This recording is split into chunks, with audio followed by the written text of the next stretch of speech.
Sacred Symbols, a PlayStation podcast, is brought to you by, well, you.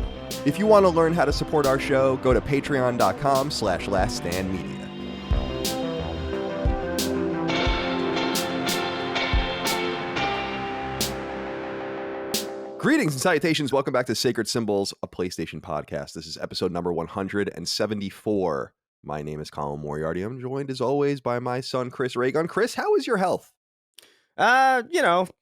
It's there, I guess, like when it needs to be, but I'm sick because my girlfriend got sick and you can't avoid that. And then you made out and you got, how could you?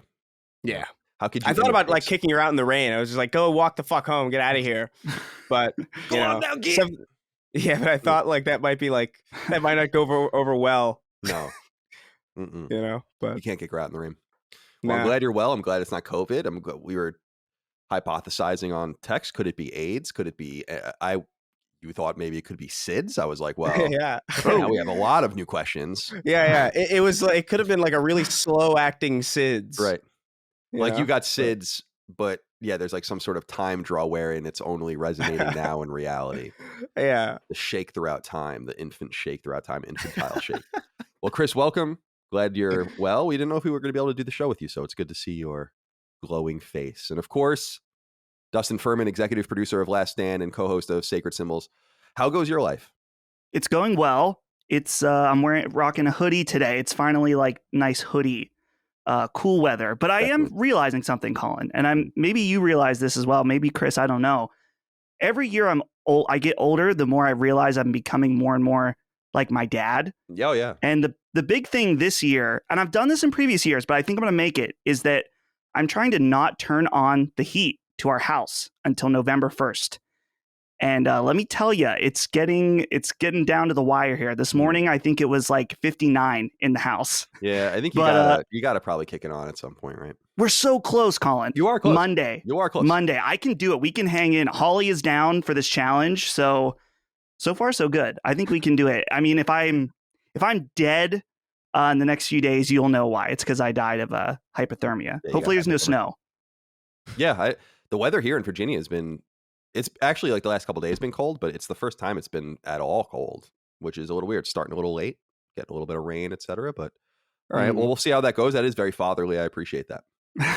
Welcome all to our show, Sacred Symbols, our weekly PlayStation podcast. You can get it 3 days early and ad-free by supporting us over on Patreon, patreon.com/laststandmedia. Like more than 12,000 of you do, and we are the biggest games-related Patreon of all time, thanks to you. So come support us over there. You get early ad-free access to the show, the ability to submit your questions, comments, concerns, thoughts, and ideas to our show. You can get your name in the credits, and so on and so forth. But a key little thing you get over there as well is Sacred Symbols Plus twice a week, only for patrons. Typically, sometimes we put them up later on YouTube, but they're always up first for patrons. We recently did an episode about AI, which was really fun. I sat down with someone from Samsung's Moscow-based AI learning space to talk about the future of video game AI. We had Micah on, our new coordinator, my girlfriend, but our new coordinator, to get to know her better because she's going to start popping up on podcasts soon. We had an interview, as I said, with the lead programmer of Techland. We did an episode about Gran Turismo 7. We did an episode about the legality and morality of emulating games. We did an episode with Q Games, which was really fun, the Pixel Drunk people and the Tomorrow Children people. Now that one's public. Now you're right. That one just went public. By the way, our live show from September is also live for everyone on YouTube. You can go check that out. Thank you so much for joining us there, the hundreds of you that came. And we're going to start rolling out our spoiler cast / review discussions soon in earnest. I think we have to figure out what we're going to do. But I'd like to start getting these out once a week or maybe once every 3 episodes until the end of the year. So Deathloop, Kenna, Far Cry, etc. Now for this, we're going to start bringing in a different group of people. Like Mike is going to come in for Tales. We might have Eric Kane on for Far Cry and Kenna. Might have Hogue on for something like Deathloop, just to try to get through all of these games. And before anyone gets upset, no, I will not be on all of these podcasts. So please don't cry about it. There's no time for crying. And I don't want to hear it. All right, let's see. Is there anything else that we need to talk about before we get into this? There are a few corrections, a few notes. Let's just get into it in earnest. Jeff Cazares wrote in and said, "What's up, guys? In relation to last week's topic on the Resident Evil 4 VR censorship and PlayStation doing it, I just wanted to let you all know that I was going to upload a video to Twitter using the PS5 UI the other day, and it didn't let me because the text had the word shit in it. The sentence was going to be, Juliana ain't got shit on me from Deathloop. Because I one-shot killed the other online player that invaded me, and it was a hype moment. With those guardrails set by Sony, I'm pretty sure PSVR will probably get the Oculus RE4 VR version. The RE4 remake will probably have none of that, all of that either. Yeah, I've been seeing this, that there's been more weirdness with PS5 sharing things that are not toward. Usually they would just stop you from sharing like spoilers. But Yeah. So I hear you. I'm confident we're gonna get Resident Evil 4 on VR, PSVR. I'm not confident. Huh? Well, I'm sorry, go ahead. I think Oculus paid for that though. They might have, yeah. but I'm saying these timed ports always migrate, right? I wouldn't be surprised at all if this came to PSVR too. Personally, it could be. Sony pays for a lot of things too. Sony paid for Kenna, which we'll talk about in a little while. So yeah, I'm feeling kind of sad about that because Capcom, I don't even know who they're responding to, and obviously Sony has their own agenda as well. But Anthony C wrote in, Chris, we have to confront you. He says, "Hello, Colin and the boys. I saw on Twitter that." Oh, I'm sorry. No, he says, "Hello, Colin and sons. We're getting ahead of ourselves. This question is for Chris. Why are you in such denial about your fish and spider fetish?" Oh my God. Colin, ask Chris what this is all about. Maybe he can try to explain himself better this time. Your son needs to accept himself for who he is. We won't judge you. We just want you to be honest with yourself. What is that all about? So you Shoe on Head and I, you know Shoe, right? You know Jim. I do. She tweets some like ridiculous shit sometimes, and she tweeted about this fish from Finding Nemo, voiced by Willem Dafoe, and she was like, "Can we agree the fish is hot?" And I was like, "No, it's a fish." And we decided to we DM'd a little bit, and we decided to have like a stupid little play debate, just because I thought it'd be light and fun and stupid. And we were just arguing about whether or not the fish is hot or whether or not it's like just the performance from Willem Dafoe. And that was my argument. It's just you're attracted to the sound of Willem Dafoe's performance, not the fucking fish. Right.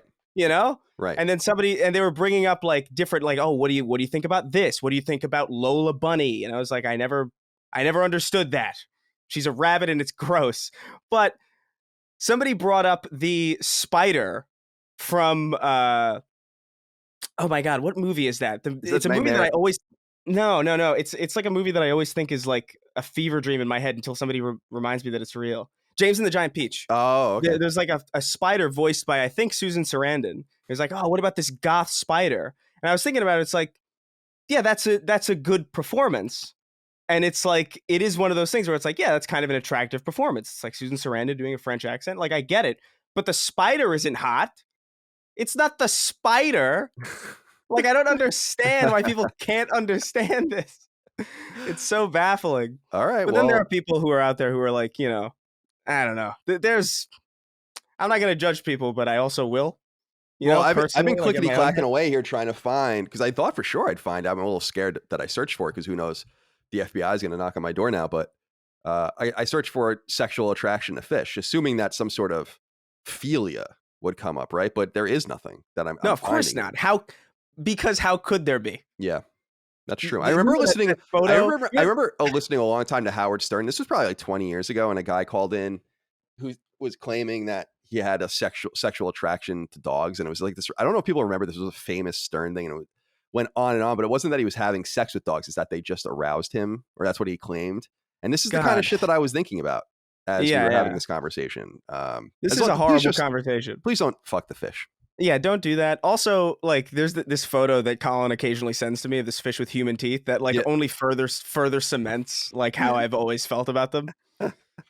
Listen, I hate that goddamn thing. Oh, you sure love sending it though. I know. I need to torture fish someone fuckers. else. Stand down. Stand down. All right. Awesomeo55 wrote in and said, "Hi, Colin and the boys. I saw on Twitter that Colin is going to keep his Twitter strictly business related now, due to increase in parasocial behavior. I've noticed that other internet entertainers are doing the same thing. Could you elaborate more on what we as an audience can do to reduce parasocial behavior?" Well, it's funny because I brought up this word And then when I was reading Chris's Twitter account later, he had actually used the same term earlier that day, which I thought was really interesting. So having kind of similar experiences maybe. Yeah. But I wanted to ask you guys about this because I'm feeling pretty comfortable right now with the declaration that I've made. This happens to me a lot actually in my life where I just immediately I'm like, nah. And then that's the end. Like I'll just like, there's like no indication that something is going to happen. Then it's like, no, I'm good now. And Yeah. I think I had that realization with Twitter last week. And just to kind of give everyone a little bit of a story, and I say this because I know Chris and he don't get along. Chris doesn't like him, but my friend Dave Rubin, who's a political commentator, sold his company to Rumble, the new kind of YouTube competitor, which is awesome. I mean, that's a big deal. Yeah. And so I congratulated him. No political stuff or anything like that. I understand he's a political character, but Dave's a friend of mine. I don't even really know what Dave's politics are anymore. I don't talk to him about politics. But I felt like it brought out so much weird venom and what I've looked at as parasocial behavior that, and I know you expressed something recently about your relationship back in the day and feeling a similar thing. And it made me feel like people are way too comfortable thinking they can tell me or what I need to do, what I need to say, what I need to feel. And moreover, use my platform as a way to insult people I care about or insult whatever, or be mean or be more toxic or whatever. And I kind of just realized this. It wasn't like a real big thing because I've had way worse interactions on Twitter. But that day I was like, you know what? Fuck this. I'm done. And I think Twitter has great utility as an RSS feed, but it's easy enough not to use. It's easy enough not to post. I feel like it expresses some sort of weakness in me that I wasn't able to do this before, right? And I think people are too, I don't want to say too open. I think it's great to be open about your problems, but Twitter addiction, or let's say Twitter toxicity or Twitter acceptance, let's say, I think has seeped into people in such a way that they're flaunting what is almost this universally negative thing about their experience in life, which is this stupid thing, this stupid program. And that minor interaction just brought out in me like, you know what? I don't want to use this anymore. It's not what it used to be. It's not fun anymore.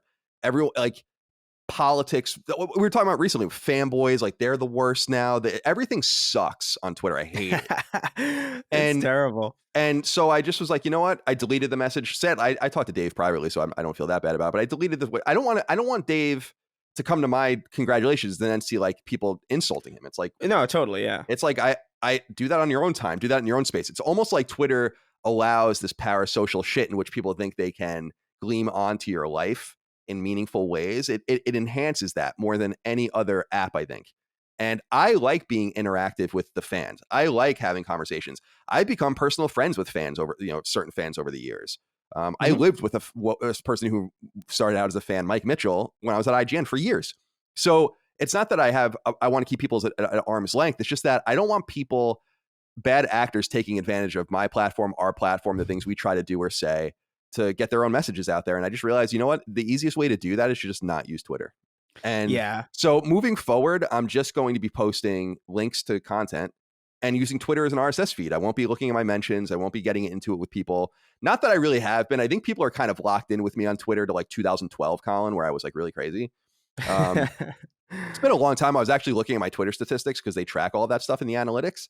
And my Twitter use the last few years has actually been at an all-time low and just getting lower. So I don't think this will be a huge thing, but I just wanted people to know that that's just, I'm not going to be there anymore, except for content, just to remind you that content is going to be there. You can find us. One of the great perks on Patreon, and we have, I think, 4,000 people over there now, is Discord.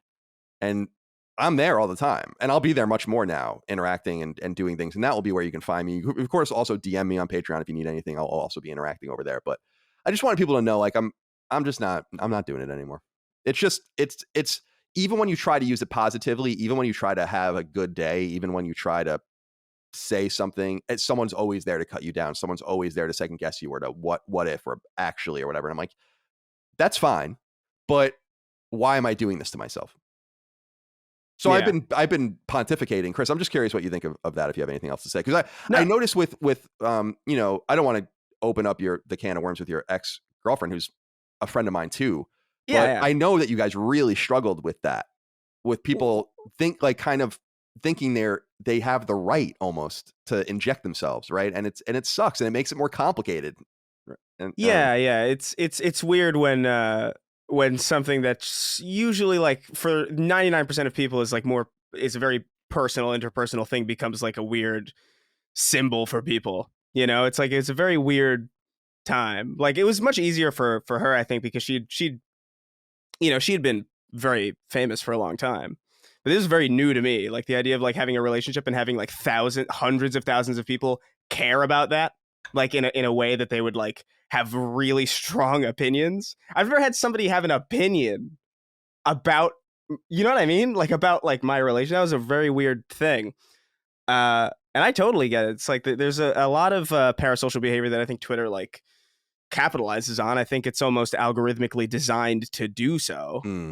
And it is unfortunate that like the few times that there are positive uses, it's usually just it always inevitably just kind of falls into this weird cynical like whirlwind. Like I remember like being tagged in something like a couple of weeks ago by like a friend of mine, and I remember being kind of surprised because I was like, oh, I'm surprised that somebody in that sphere would tag me, like knowing that like people might have like this assumption or that assumption.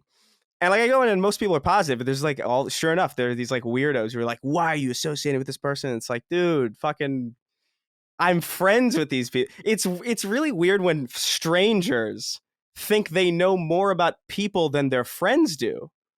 And the fact that that's even possible for people to actually think is like a huge failure on the part of our like social media platforms and on the part of the way that we structured our internet. Like that, it's such a failure of human will that is even remotely possible. Well said. And that's exactly that last part. It's a failure. I'm a pretty willful person. I'm pretty disciplined. I'm actually, I don't think it's discipline. I actually think I'm really OCD.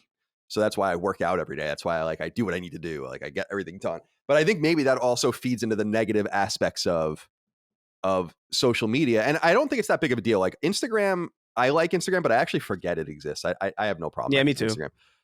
Facebook, I don't use at all anymore, except for Last Stand. Like I just fucking hate Facebook. So this is kind of the last vestige for me until I go to Discord and have a more personal thing. But I just want to let people know and kind of just get people's opinions. Dustin, I want you to sound off if you'd like as well. But to me, it's a reminder of a few things. It's okay for you, in my opinion, to have a Venn diagram, a very complicated Venn diagram in which you know people that like people that you don't like, that you know people and care about people that agree, that think things that you don't agree with, that all of those different things. And a good example, I don't want to like bring him back up, but my friend Dave, who Chris doesn't like and Chris knows personally, I like and I know personally, that doesn't come up with us. It doesn't. No, I have never once been like, hey, man. No, exactly. And it annoyed me because people bring it up once in a while. And I'm like, but don't you understand that Chris and I are friends and know each other and it doesn't matter to us? You don't know us at all. So, and you don't know Dave. So you have no idea why anyone doesn't like each other or what is going on there. And it just bothered me because I'm like, you know what? Chris is respectful enough to know that Dave is my friend. So Chris knows that he keep those thoughts in his own sphere or say what he needs to say outside of that, knowing that it might hurt someone else involved. I mean, it's just a cognizant thing. And I feel like people are just, I was saying to someone recently, I think the thing that really is setting me off is just watching people celebrate death on Twitter. And I think that was one of the things too, where I was like, you know what, this is fucking crazy. Colin Powell dies, Rush Limbaugh dies, some contentious person. And I'm like, can't you just feel however you want about these people? I don't care. But do you really feel like you need to be so ghoulish and dark? Like, we can joke about the death of Rush Limbaugh, but you have to really celebrate. I'm sure people love him and care about him. I'm not saying fans. I'm sure. Yeah. You know what I mean? It's like, to me, this is too much for me. It's too much. It is a little like uncomfortable. I think the main thing that bothers me about that stuff is that they're not even around to like, not defend themselves because they don't really care about that. It's more or less that you're kind of trying to hurt a person who can't be hurt anymore. So all that's left are like the innocent people in their lives who might have cared, you know? Right. And then this contentious person who by and large sucks a great deal probably has like kids who just like, it's my fucking dad, you know? And like they got to read all this shit and like that guy's not around for it. So it seems like a completely like misallocated use of anger. Like it's just like, hey, listen, feel how you feel about it. I didn't shed a tear at all, but I'm not out there like throwing a party. It's right. No, that's exactly right. It's sociopathic. It makes you think about me too, where I'm like, man, I don't want to see what people are. Well, I won't, but when I die one day, it's going to be pretty harsh out there probably for me, even though I don't know why. But Dustin, do you have anything to add to this before we move on from this conversation? Not too much. My experience is so different than you guys as just from a follower level perspective. So if anyone wants to come follow me at Dustin Can Fly, you can join me in this slow moving, like a car on ice towards off a bridge into depression, mental illness, whatever. You can be a part of that by following me on Twitter, and I can be in the exact same spot as Colin and Chris. So I'm looking forward to it. I think one of the things that happened at Twitter that I think made it worse, even though at the time it made it seem better, was opening up the word count. It became way too sophisticated. I became a fucking expert at using all 160 characters. I write everything I need and then I would delete until I got it down. And I think that it became more than what I think it was intended to be. And it has become a tool of venom, vile behavior, psychopathy, and just general meanness. And I know people think I'm a brash person, but I'm not a mean person. I don't think anyone that actually knows me would ever say that about me. So that kind of stuff does not vibe and does not compute. And I just wanted people to hear it from me, from my own mouth, why it happens. You will only hear me on Discord, on Patreon, and on our content. And I actually think that that's for the best because it allows me to say what I need to say. And I'm going to tweet out everything that I'm on, guest appearance stuff. I'll make sure that's all out there. But the other thing I have to say, and Chris, I'm sure you know this especially, although Dustin, I'm sure as a content creator, you're learning this too, is that even from a promotional standpoint, Twitter is really useless. I mean, it doesn't drive any traffic compared to, to like, I can see what is driven from Twitter and it's not much. So even if I didn't post anything at all, I don't think this company would suffer. But But I know people want to know that, reminded that I'm alive and all of that, Yeah, that's pretty much all. That's all Twitter is. It's just like a heart monitor. It's just like, hey, you're still there. It's like, yeah, he posted yesterday. It's like, oh, good. His heart beat it at least once in the last 24 hours. Cool. Like every time I post something when I post a video on Twitter, I just put out a video like when we started recording today, and it's when I post on Twitter, it's like I know it's not going to like draw a huge amount of traffic. It's literally just so my friends who are also content creators might see it, and they might like, oh, hey, look, he posted, because YouTube's not going to tell them. No, of course not. Why would it? Nah, of course not. Okay. I also wanted to say something really quick. A few people were writing in about this. I was making fun of Kit Harington's height. I wasn't making fun of it. I was noting. Were you? I was noting it, that he was small, that he was a shorter guy. Not making fun of it. I should be clear. I was noting it.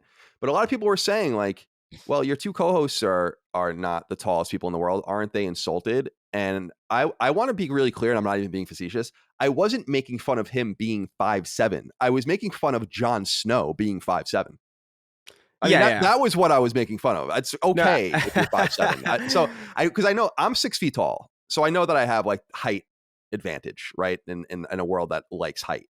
But I've never been one of those people that is, I feel bad that that's even a relative or irrelevant thing. And I know that with Chris, especially, he makes fun of it and owns it himself, his shorter stature. But I just wanted to be clear because people are like, aren't they insulted? And I'm like, I'm not making fun of short people. I'm making fun of Jon Snow being 5'7" because it's funny. Yeah. Don't you understand that that's funny that he is 5'7"? He is like the king in the north. The king of the north. Yeah. Yeah, I don't remember interpreting it that way. I'm sure you didn't, but other people interpreted you interpreting it that way. That's very weird. Here's something funny about that, Colin, is that I did notice that when we were posting pictures from the live event, a lot of people just could not resist saying something. And I thought, legit, I I don't know. I guess no matter what, this sounds defensive, but I really am not. I've never felt self-conscious about my height. I'm more annoyed when I'm like at a concert and I can't see. Yeah. That's when I hate my height. I don't feel like less of a man or anything like that. But speaking of Twitter again and slowly making us ill, I thought to some of these people, I'm like, you guys should be glad that Chris and I aren't like very self-conscious about this, because some of you are being really rude. Like, yeah, it's mean. I mean, that's it's the thing. weird. Like, I was like, someone else, it might have been more like actually hurt their feelings. Like, now I've been mean on Twitter, no doubt, to people in the past. Oh, but yeah. You have to I mean, I'm laser focused on this mostly because I'm self-conscious of my own looks. I don't say anything about anyone's looks ever. Like, never been a thing. I was made fun of as a kid for my looks. I was made fun of for having a big head. I was making whatever the case might be. Like, it hurts. And I don't go, people, and I don't go there, I have no problem insulting what people say or do. That's different. But like your God-given looks or whatever, I'm not going to do that. So I just wanted to be clear about that. We like our sons just the way they are. And remember, if you want to know that I also feel small in my own life, because even though I'm well above average height, my dad is 6'3". So I've always felt like a tiny man compared to him. And my brother, Dagan, who you guys met, is like 5'8". So I'm taller than Dagan. So it's a little bit Oh yeah, that's right. I forgot. Yeah. So yeah, I don't know. Like, I think it's I don't know if I saw any of the or maybe I didn't register any of the comments on the photos of us. But I guess I assumed that would happen, but I didn't look. We probably should have thought about it when we took those photos a little different, because you and I are in the center, so it's like a U shape. Yeah, it's like a U of heads. And I was like, yeah, we maybe should have done that a little differently, but it's not the most aesthetic looking photo. But yeah, I don't know. Like, it's the comment about like Kit Harington. Like, I feel like it's no different than the comment we made about like oh my God, Tom Holland as Nathan Drake. It's just like, Tom Holland's a good actor and he's great as like Spider-Man and Peter Parker, but he's not Nathan Drake, like, and these are just like, it has nothing to do with the fact that like being short is like a fucking bad thing. It's just, it doesn't fit this. Like, if 343 Industries came to me and like, hey, Chris, we're going to have you play Master Chief in Halo. I'm like, I'm 5'4". Do not give me that opportunity. You're an idiot. He's like, I think he's like 7 feet tall or something. It's like, you're out of your mind if you like. I don't know. It's a very weird thing. All right, a couple more things to get through here before we get into some one-off game news, get into what we're playing, and then get into the news. A lot of things to talk about this week.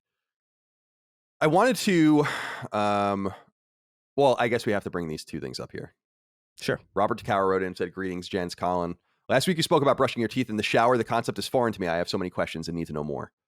At what point during the shower process do you brush? At the beginning, at the end? Do you brush while the water is running? Is it scalding hot, lukewarm? Do you store your paraphernalia in the shower? Lastly, what made you break from the practice of brushing your teeth at the sink?" So I want to be clear. I still brush my teeth at the sink also.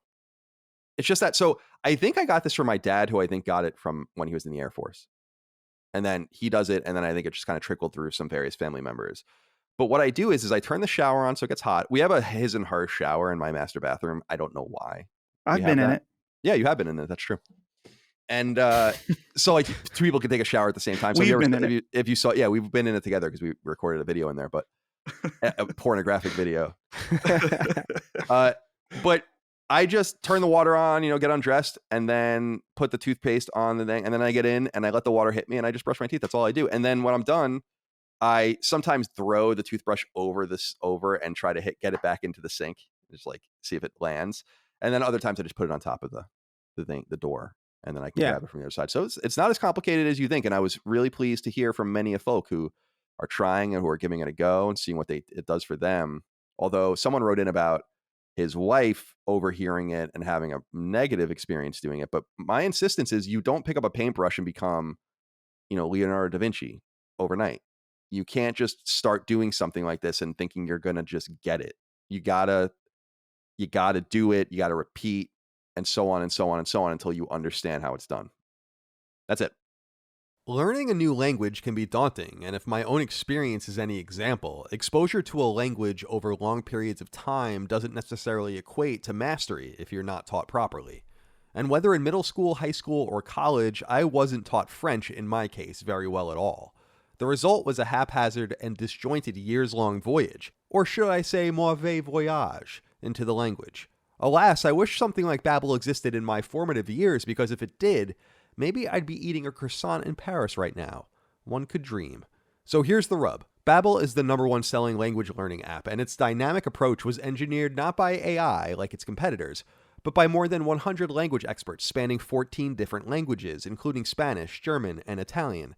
Considering I essentially have a toddler's understanding of French at my rapidly advancing age, I jumped into Babbel's French lessons with the basics, and it quickly renewed not only my memory, but also instilled in me the feeling that actually I could totally do this if I applied myself. And you could too.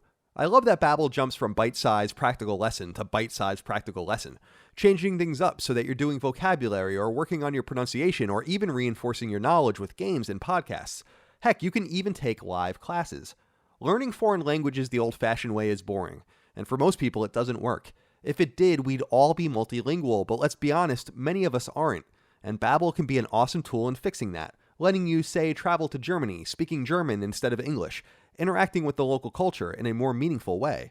Or you could just use it to watch your favorite German language television shows from afar. Learning a language is a personal thing, really. Everyone undertakes the voyage for a different reason. So let Babbel join you on your journey of language discovery. Right now, when you purchase a 3-month Babbel subscription, you'll get an additional 3 months for free. That's 6 months for the price of 3. Just go to Babbel.com and use the promo code SACRED. That's BABBEL.com with the promo code SACRED. Learn a new language with Babbel at Babbel.com with the promo code SACRED. Babbel, language for life. Aaron Merrick wrote in and said, "Hey CDC, not a question but a comment. I really want to commend Chris for his latest video breaking down the Halo Infinite test flight. His analysis was so deep and astute, it should be the envy of any games media professional. Chris has consistently improved as a video game commentator and analyst since the inception of Sacred Symbols, and his Halo video feels like the culmination of that growth. I think Chris briefly mentioned his video on the last episode of Sacred Symbols, but in my opinion, it deserves a special mention. Seriously, if you haven't watched it, go find it on YouTube. I thought this was a nice compliment and just another reminder that we bring up every once in a while that I really do think you've come into your own and are doing a great job. But why did anyone doubt me that I didn't know how to find the perfect co-host for this show? It really does make me wonder sometimes. What do you guys think I'm doing all day? Not very much. But I do know how to find a good co-host, and I knew that Chris would settle into that. So how's that content going as far as your non-Sacred Symbols related stuff? Oh no, it's good. I really appreciate the mention because I'm pretty proud of that video. I think it's it really was more of an excuse for me to go out and like film some stuff because I haven't really used any of like my camera knowledge lately because I've just been stuck inside, and like the pandemic especially like made working with other people and like collaborating really hard. So I've just kind of gotten into this like mode of just sort of like just recording a video in my own house, which I find kind of boring. So to do something like that where it was like a little bit more cinematic and also still kind of super detailed, I got a lot of comments on that video being like, I don't even care about Halo, but this is a really good video. And like they watched the whole thing. I was like, that's sick. I love that. So excellent. If I can do that, that's great. I really appreciate it. Well, I watched it. It was very, very good. And little appearance by Dustin and Colin at the end. I was like, look, Mom, I made it in a Chris Ray Gun video. Wow. Dang. That's right. Now, when there's highs, there are highs, and so we must balance things out as yin and yang with the lows. Jace McCarver wrote in and said, Dustin, forgot to write in last week, but for the love of God, don't try bringing patrons into the Aldi cut. It's not the same, and you know better. I'll never forget a past girlfriend having her brother go get Dr. Pepper for me when I was coming to meet their family, and he came back with Dr. Dazzle. That store is an embarrassment, and you damn well know it. 9 times out of 10, the off-brand doesn't taste right. Someone needed to set you straight. Don't screw up your potential kids with this mindset either. This is all set out of love. Aldi sucks. Have a great day. Dustin, respond. Listen, here's the thing.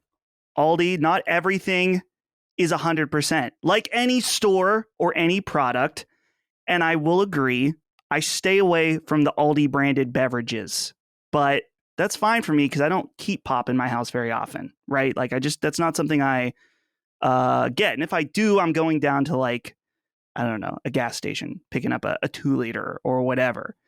So no, listen, Jace, quit being an elitist. You know Aldi is supreme, and you know Dr. Dazzle, he didn't do anything to you. Let him practice medicine and create his fine drinks. It's not an issue. And this is, again, maybe I'm becoming a broken record with this statement, but the comments got my back. So, Jace, know your place and stand down. Wow.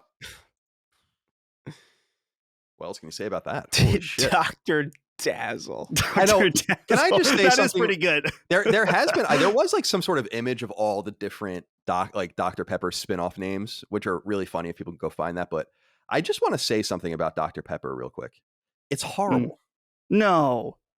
And why don't you just go drink Robitussin or something like that? Like, why don't you just go get Aldi Robitussin and drink that instead? Dr. Pepper's horrible. Straight up. You are factually wrong about that. Dr. Pepper is fantastic. Absolutely. And let me say, great. Dr. Pepper fans definitely stand down. Whoa. Yeah. Whoa, Chris, you're in agreement with this. Well, I think Dr. Pepper is horrible. Wow. But I also think Coke and Pepsi are garbage as well. I don't like soda at all. Yeah. Like soda to me is like it's like the most unhealthy thing for you, and it sucks. So like I don't understand. Like I remember having it for the first time when I was a kid, and I was like used to juice and all these like really flavorful things, and I'm like, wow, flavor. And then I drank a soda for the first time, and immediately I burped, and my nose hurt, and I thought, nah. This is not that's my body saying like this is not natural, this is not okay. Should probably immune system stand down. Get away from this. Wow. You gotta get away from this. So I'm feeling like the odd man out more and more recently. This is just I'm fine with it. You know, I'm gonna be my own person here, but Dr. Pepper is a fantastic beverage. And I don't know, I just don't know if I can stand for this. You know what I remember Dr. Pepper most from? There was a Spider-Man toy from the first movie where like Peter's like in his normal clothes and he webs the Dr. Pepper off the shelf. They made that scene into a fucking toy. I bet you could find it if you Google like Peter Parker Dr. Pepper toy or something. Wow. It's very weird. I have to see this now. Yeah, go ahead. Well, okay, wait. There's a commercial. Oh my God. Dude, the product placement. Okay, I'm not finding it instantly, but I'm sure I must find this. I'll look around for it while we go through the rest of the document here. That's good. Yeah, that's a good use of your time. All right. All right, let's get into some things here. I wanted to ask you guys about this Ubisoft Far Cry 6 thing. So, Video Game Chronicles, our friends over there, wrote a story, and a lot of people are noting this, that basically what's happening is that Far Cry or Ubisoft is emailing, I guess, people that have connected their games to their Uplay accounts in some way. I don't know if you're forced to do that in this one, but it says, like, so a person got an email and says, "Hola, Rojas. I wanted to thank you for giving me free reign in Yara. Take it easy and know that Yara is in capable hands. Signed, El Presidente." And it says, "Surely you can do better than this." And it says 3 hours time played, like a sort of insult to the player. Now, I'm perplexed by this. I don't think it's a bad idea. I think people are like, some people are upset about this. I actually think it's kind of cool. I'm more confused about like why, because what do they care if you play it once you own it? Unless they want to get those stats boosted. Obviously they want better telemetry and all of that. But Dustin, let's start with you. What did you think when you saw these going around? I know that certain other companies, publishers, developers, whatever, have done things like this. In fact, I think even PlayStation, they can see that like a first party game is played on your account and they'll send you an email that's related or whatever. The approach of the taunt of you haven't played this game in a little bit is definitely an interesting angle on it. I don't really have a problem with it. In fact, I think that this mostly stems from the fact that people have been not so hot on Far Cry 6 overall. And so the fact that it's like, yeah, come play our game that's exactly like the last three. Like, what's wrong with you? I can understand that being maybe a little ironic, but I don't have a problem with it either. Chris, I saw you were a little more emotive about it. What do you think? Yeah, I don't know. This whole thing is like a little weird just because it feels like, look, video games are fun. They're obviously meant to like engage you. Well, you know, sometimes. I'm told they're not. Yeah. From Twitter.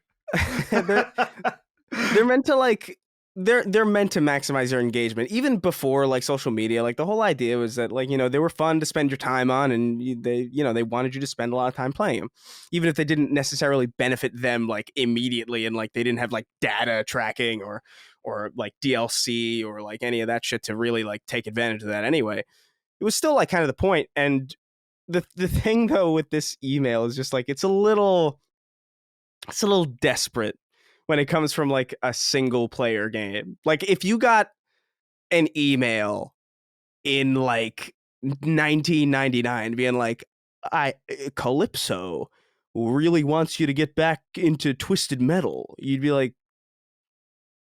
the fuck, what is this? This is so weird. Like, let me like live my life. What do you mean? It's a single player open world Ubisoft game that's already probably like, I don't know, I haven't played Far Cry 6, but I imagine it's pretty bloated, you know. Oh, sure. Just because Ubisoft games typically are.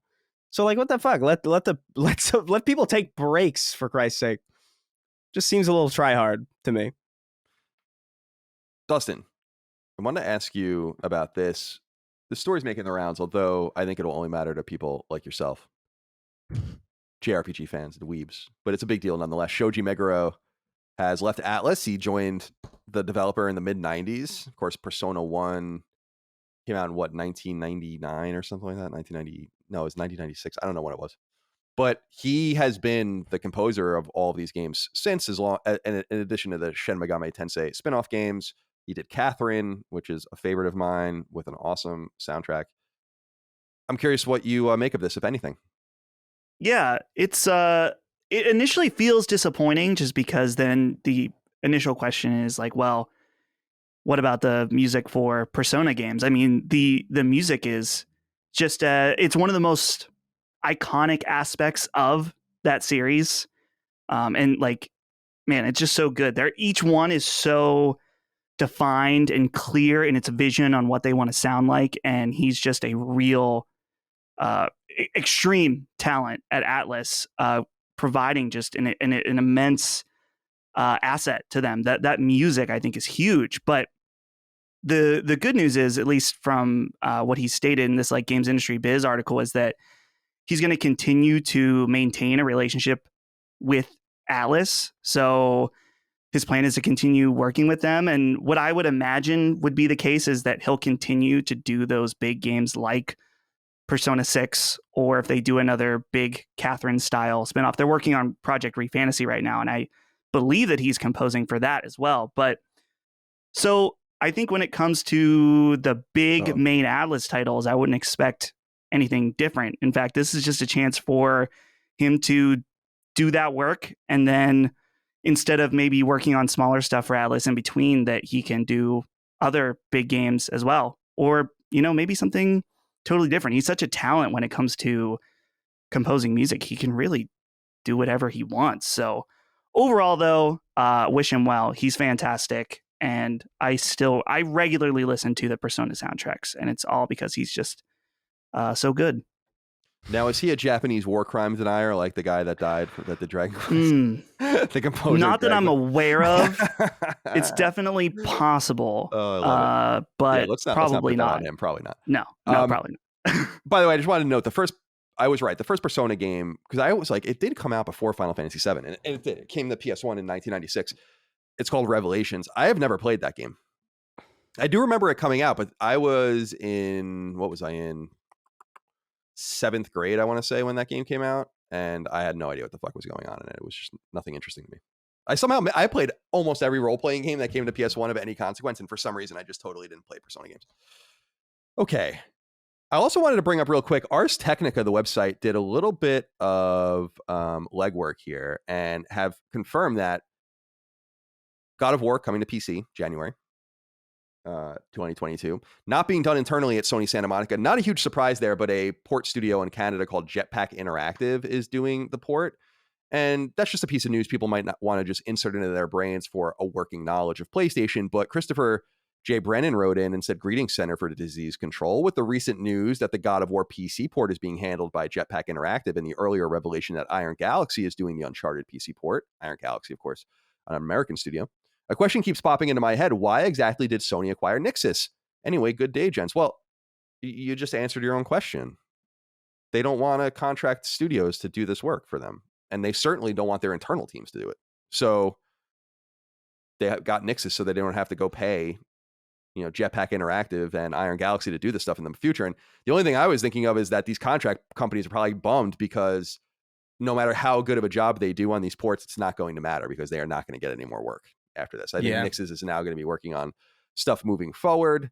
So I just wanted to throw that out there. Nothing else to really say, Christopher. I think that is the reason, though. When you have Iron Galaxy being paid a sum of money, you have now Jetpack Interactive being paid a sum of money. Why not pay no one and have a studio that does it instead? That, by the way, is an expert at doing this. No offense to these studios, particularly Jetpack Interactive, which is much smaller than Iron Galaxy, but neither of them are at the quality of Nix's as far as the port house is concerned, which had a long-running relationship, of course, with Square Enix.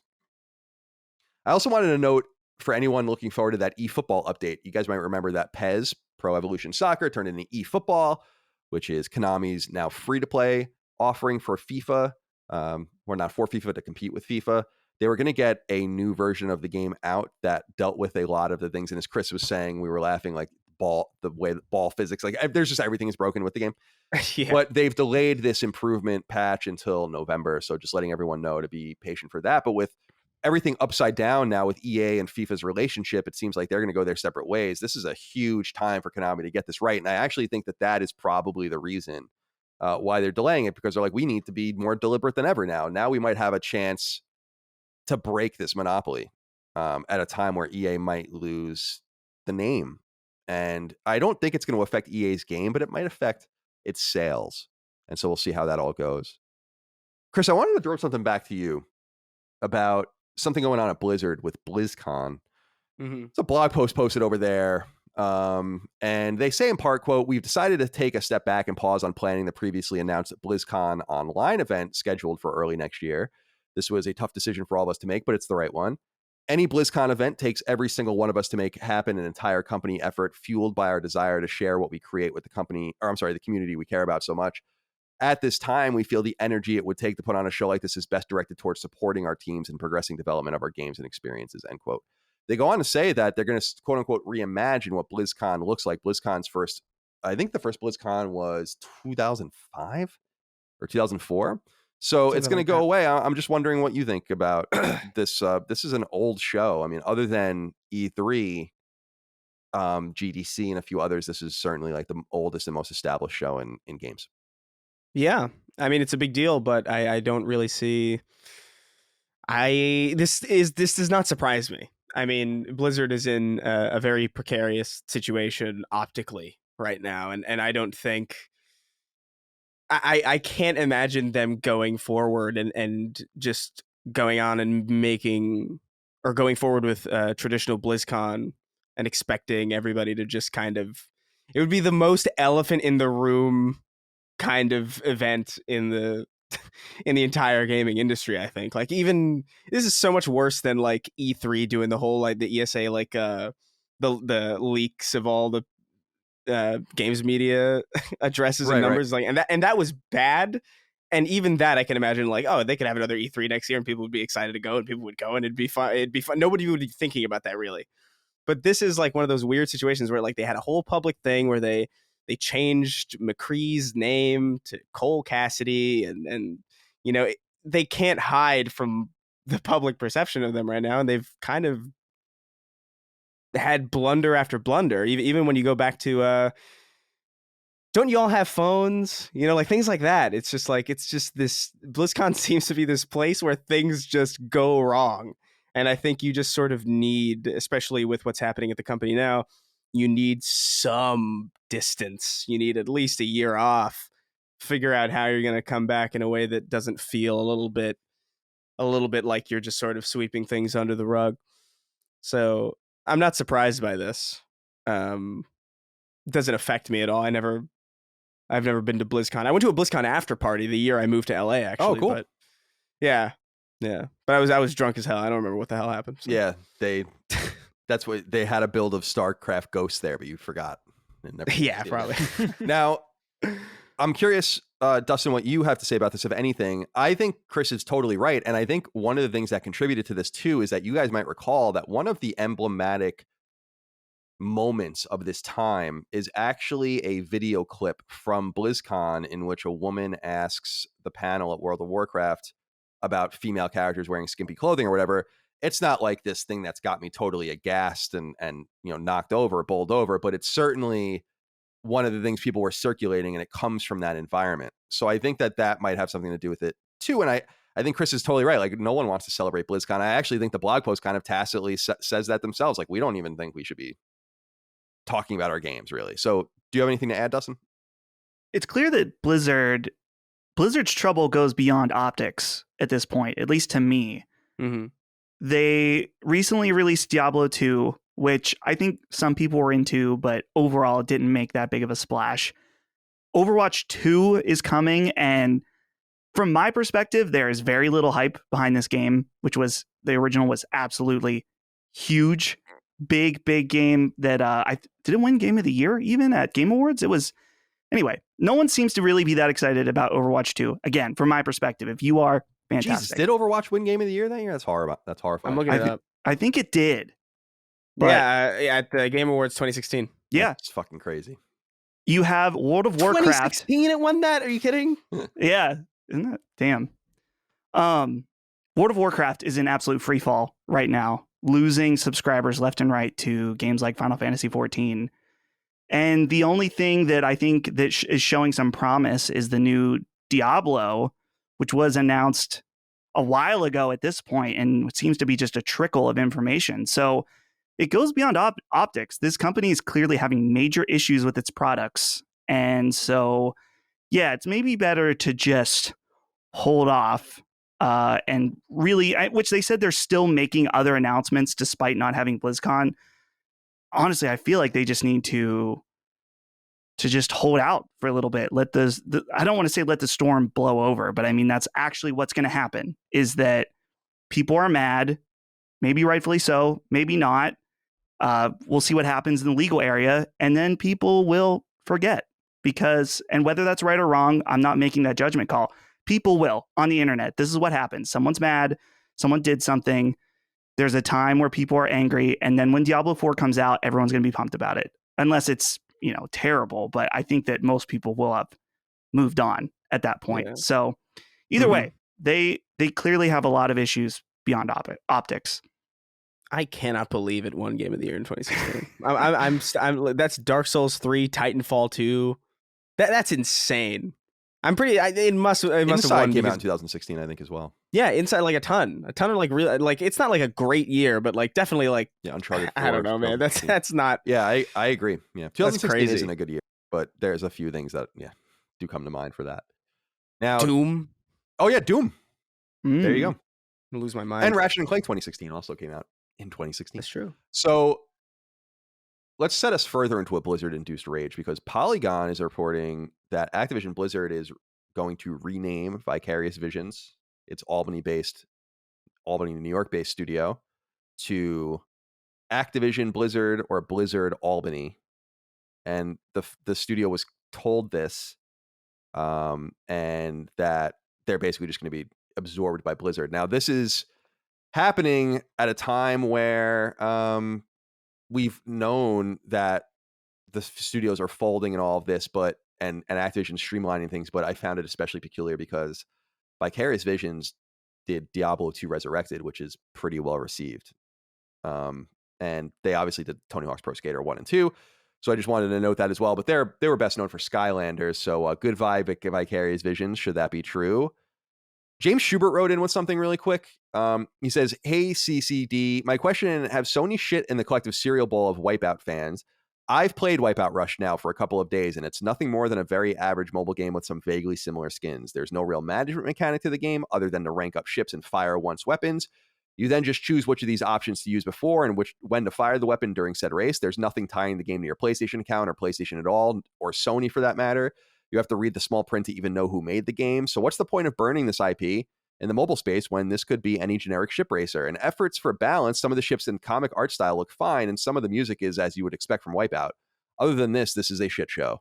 How long before this is killed and covered up? Appreciate you guys doing the work you do." I wanted to bring that up just because we are trying to get them on the show for Sacred Symbols Plus. Dustin, do you have any updates on that? Because you were speaking to them, but I haven't heard anything. Basically, what the problem is, I don't mind saying it, is that they really can't. We assumed by going to them directly, they would talk to us about the game directly because Sony seems content on ignoring it. But as Sony PR is obnoxious, they, of course, have final say on this as well. And so we think that once they get word that we want to talk about this game, they're just going to cut that out. But our hope is that we're able to talk further about the game, because I really feel like this is something worth delving into and figuring out what is going on here with this and why they're doing it. So no updates. There's no updates at this time. And that's kind of what they told me, is that they didn't know when they would have an update due to Sony PR. But this is, man, if I was Rogue Games, I would be not pleased right now, because here's the thing. I didn't even know this game was out, which I was looking, because it seems to be only out on Android right now. Or wait, no, you can add to your wish list. Is it? I'm just confused. I don't even know if this game was out. I think he's saying he just might have gotten a chance to play it or gotten some sort of beta or something. I don't think the game's out. It could Interesting. Be. If it is, it's a mystery to me. But well, I just wanted to know that we are trying to do something on it. Right. Yeah. We'd love to do that. Like I said, we're in contact, but it's. I know Matt Casamassina personally. Yeah. Matt Casamassina was the person that first offered me a job at IGN when I was 19, and I turned it down to go back to college. He and I go way back. I can have a great interview with him. He's the guy that runs Rogue Games. But we have to just get that permission to do it. I'm sure they'd be happy to do it. I just know now why we're not hearing back. Okay. By the way, I totally forgot to say this at the top, but we'll say it now, and we'll keep promoting it. But we have new merch. I totally forgot to say this at the top, and we should say it now, but we'll continue to push it, and we'll remind you guys, because we know that you want a new run of merch. And we've been working quietly on getting that out. You know how I am. I don't like teasing things. I like rather saying like, oh, here it is. That's fun to me, as long as you can have the patience to do so. So we have new t-shirts, new sweatshirts, and all that. Dustin, do you want to go into what we have? It's all at laststandmedia.shop, and it's all made in the USA. Right. We've got 2 really fun shirts that I'm really excited about for you guys to see. I'll just let you, I don't want to describe them. Just go to the website, see them. And then one of the biggest pieces of feedback we got from our initial run of merch is that some people, first of all, they didn't like the text on the arm, which I disagree, but that's okay. And the other thing was they wanted something a little more quiet, a little less loud than a giant Sacred Symbols logo. So we have new hoodies that just have a smaller logo in the kind of like this. If you're on video right now on YouTube, like this PlayStation hoodie, it's not a zip up, but just a much smaller logo. It still has the design in the hood, and it does not have the text on the arm. So a much more low-key hoodie that's available for Sacred Symbols and Defining Duke. And I think we also have a brand new Last Stand branded hoodie that I'm really excited about. I'm actually going to order one of those as soon as I can, because they look awesome. So cool. Yeah, some new stuff just in time for Christmas. For the holidays. And yeah, I will say, I mean, I'm surprised you don't want to tell people what one of them are. I mean, one of them is what I think will be a big seller for us, which is Moriarty Raygun 2024. Yeah. Which is like really great design. I think you guys will appreciate that as well, especially because you need us more than ever, don't you? And as far as I understand, when that ticket wins, what Chris will do is resign as vice president, and I will consolidate power into permanent presidency, lifetime presidency. And that'll be it. And then we'll make Chris, we'll make him an ambassador somewhere. Yeah. The ambassador to the Seychelles Islands or whatever. I don't know. Something. Whatever nice. the hell. This podcast is sponsored by BetterHelp, and Sacred Symbols listeners get 10% off their first month at betterhelp.com/symbols. I have this mantra in my life that I try to live by that basically goes something like this. It's okay not to feel well so long as I try to actively do something about it. Maybe I need to lay low for a little while, but ultimately, I need to be proactive in living my best life before time has irretrievably passed. Now, everyone heals differently, but for many, therapy can be a useful tool in helping yourself help yourself, and with BetterHelp, you can seek therapy on your terms. BetterHelp is customized online therapy that offers video, phone, and even live chat sessions with your therapist, so you don't have to see anyone on camera if you don't want to. It's this level of customization that really hits home with BetterHelp, and why I think it could be so useful for people who are open-minded about therapy. I've struggled with therapy in the past because, well, As an anxious person, the very idea of speaking with someone about my problems in this very sterile, forced way didn't feel right to me. With BetterHelp, you won't find yourself in a similar situation, because you can do audio or video sessions or even chat sessions, and when you sign up, you'll begin communicating with your therapist within 48 hours. I love the level of customization BetterHelp brings to the therapy equation. Its modern approach meets you where you are, and that's half the battle when it comes to therapy, no matter the human problems you're dealing with, from depression and anxiety to performance issues at work or in your relationship, and so much more. Once you're in the habit of helping yourself, you'll be glad you gave therapy a chance, because it doesn't have to be this stilted and traditional thing. There's no doubt that therapy isn't for everyone, but it's definitely for a lot of people, and millions are currently experiencing its positive effects. Consider joining them, and do so with BetterHelp at betterhelp.com/symbols. That's BetterHelp.com/SYMBOLS. Get 10% off your first month of therapy sessions at betterhelp.com/symbols. All right, boys. Yesterday, from when we were recording, a couple days ago from when this goes live on Patreon, there was a state of play, and it is time for us to go into it and talk about what we saw and what we thought about it. The state of play was, 20 or 25 minutes long, and it's all third-party related. A lot of people are really down on it. I think it was fine. I don't know what people are expecting. I don't see Sony raising expectations about this, so I don't know why people expected more than this. But before we get into the individual games, we can go through them one by one if we have anything to say about them. I'm just curious what you guys thought about it overall. Let's start with you, Chris. What did you think of the state of play? Yeah, I was mesmerized by how little I thought about it. I didn't even know that a state of play was happening. I was like, oh wow, state of play, all right. And I knew that it was third party, which I thought was, a little, all right, fair enough, a little weird, but fair enough. They're setting expectations correctly, I think. And I still came out of it just feeling like. Like I didn't see the purpose, really. Like it felt like this could have been a blog post or just a series of trailers just uploaded independently to PlayStation's YouTube channel or something, or Twitter feeds or various social media outlets. I feel like the only thing I saw that I was interested in was the thing that was the only thing that I was previously aware of, which was Little Devil Inside, which I think looks cool. It looks like I dig the style of it.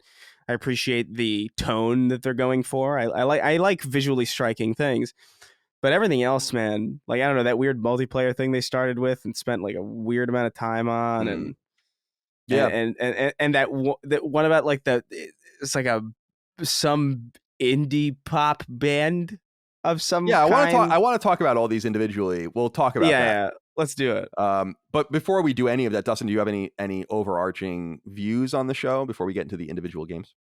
All these shows are at their core just marketing. We know that, but we still get excited about them as if they are like entertaining content. And that's fine. And I think companies have different degrees of success. Particularly, I mean, Nintendo does a good job usually, not always, but of weaving in stuff that feels like exciting announcements and marketing deals that they've made. This state of play feels like when Sony went to these games to secure some kind of exclusive thing from it, a chip that they laid on the table was presence in a state of play. And that's purely what this felt for the most part, is that this was just like, okay, well, we got marketing deals with these games and we said we would put them in state of play. And I don't know, like it's one of those, it's cool to see what kind of games are coming to the platform. But at the same time, there is an element of, is prestige the right word, to doing a stream, right? You are inviting the PlayStation audience saying, we have something to say. Come at this time and watch it with us. I feel like that deserves some level of extra, something a little bit more than what we got. But at this point, no one should have any expectations for these types of streams ever from this point on. Zero expectations is what I have. And then they're always met, because how can you not meet zero expectations? Okay, so let's go to these games one by one. We might not have anything to say about them, but I'll talk about them in order that they were shown. So the first game was Death Verse Let It Die. This comes from the Japanese actually a Japanese entity we're going to talk about a little later in the show, GungHo Interactive, or GungHo Online rather, who I'm not very happy with for a different reason. But Death First Let It Die seems like it is a Smash TV game that meets anime, and it's a multiplayer game coming to PS4 and PS5 in 2022 sometime in the spring. I actually really dug the aesthetic of this game because it kind of felt like parts of Final Fantasy VII Remake feel when you're at the Honeybee Inn, with like the really eclectic characters and the dance number and all of that kind of stuff, the real camp that they bring to bear there. This is not my kind of game, though. I have no interest in playing it, but it's interesting to see GungHo kind of get involved. Dustin, what did you think about Death First Let It Die? I think it's weird that you would try to do Let It Die without Grasshopper manufacturer, just because that seems to be, I don't know, like it feels just strange trying to do that, just because it's such a strong style. We'll talk about Grasshopper manufacturer later. I didn't really feel anything from the trailer other than I thought that was that absence there felt strange. And Chris, this doesn't do anything for you, I assume. No. I'm always a gameplay first kind of person, and I was trying to like analyze like from the footage that they showed like how this game feels to play, and like you can't always do that with 100% certainty, but I feel like in this one the clunkiness kind of really showed, and I don't know if like I'm the only one who feels that way, but it just looked a little bit dated the way players would move around and the way that like people would jump and like suspend in midair and then like fall down. And I feel like a lot of the gameplay they showed was just kind of the same thing over and over again. Like I didn't feel like I was seeing anything new to really hook me in case I wasn't interested in the last thing I saw. And a good gameplay trailer is supposed to kind of show you all of the possibilities that the player is going to be able to experience. Like maybe not all of them for sure, but definitely more than what I saw. And I felt like they stretched what they had a little bit too long. Like the trailer felt too repetitive and too long for what they had to show, which was, a standard third person kind of PvP type thing. I think maybe I wasn't even sure. That's what it seemed. Yeah. Yeah, that's the vibe I got, but I don't know. I can't say it looked too appealing to me. I will say that I did like the visual aesthetic of it. That's what I was going to say. Appreciate I like the idea of like of a game show, and like Smash TV. Like I like, and like the violence and the destruction is to a purpose. I think that's what makes Hunger Games such a haunting story too, is because it's not just happening; it's happening as like as entertainment. And so I think there could be a cool angle to that, but certainly not for me. And like I said, we'll talk about GungHo and Grasshopper manufacturer later. The next up is a game that Chris brought up already, but We Are OFK. This seems like it's going to be a 5-episode episodic game about a band, and they're in LA. I was researching them a little bit. They're an LA 4-piece, and I liked this trailer, actually. This was something that it seemed like people were down on the most, and from my perspective, there were two interesting things about it. Maybe three. Number one is you're Sony, people are going to make fun of this, right? You do it anyway.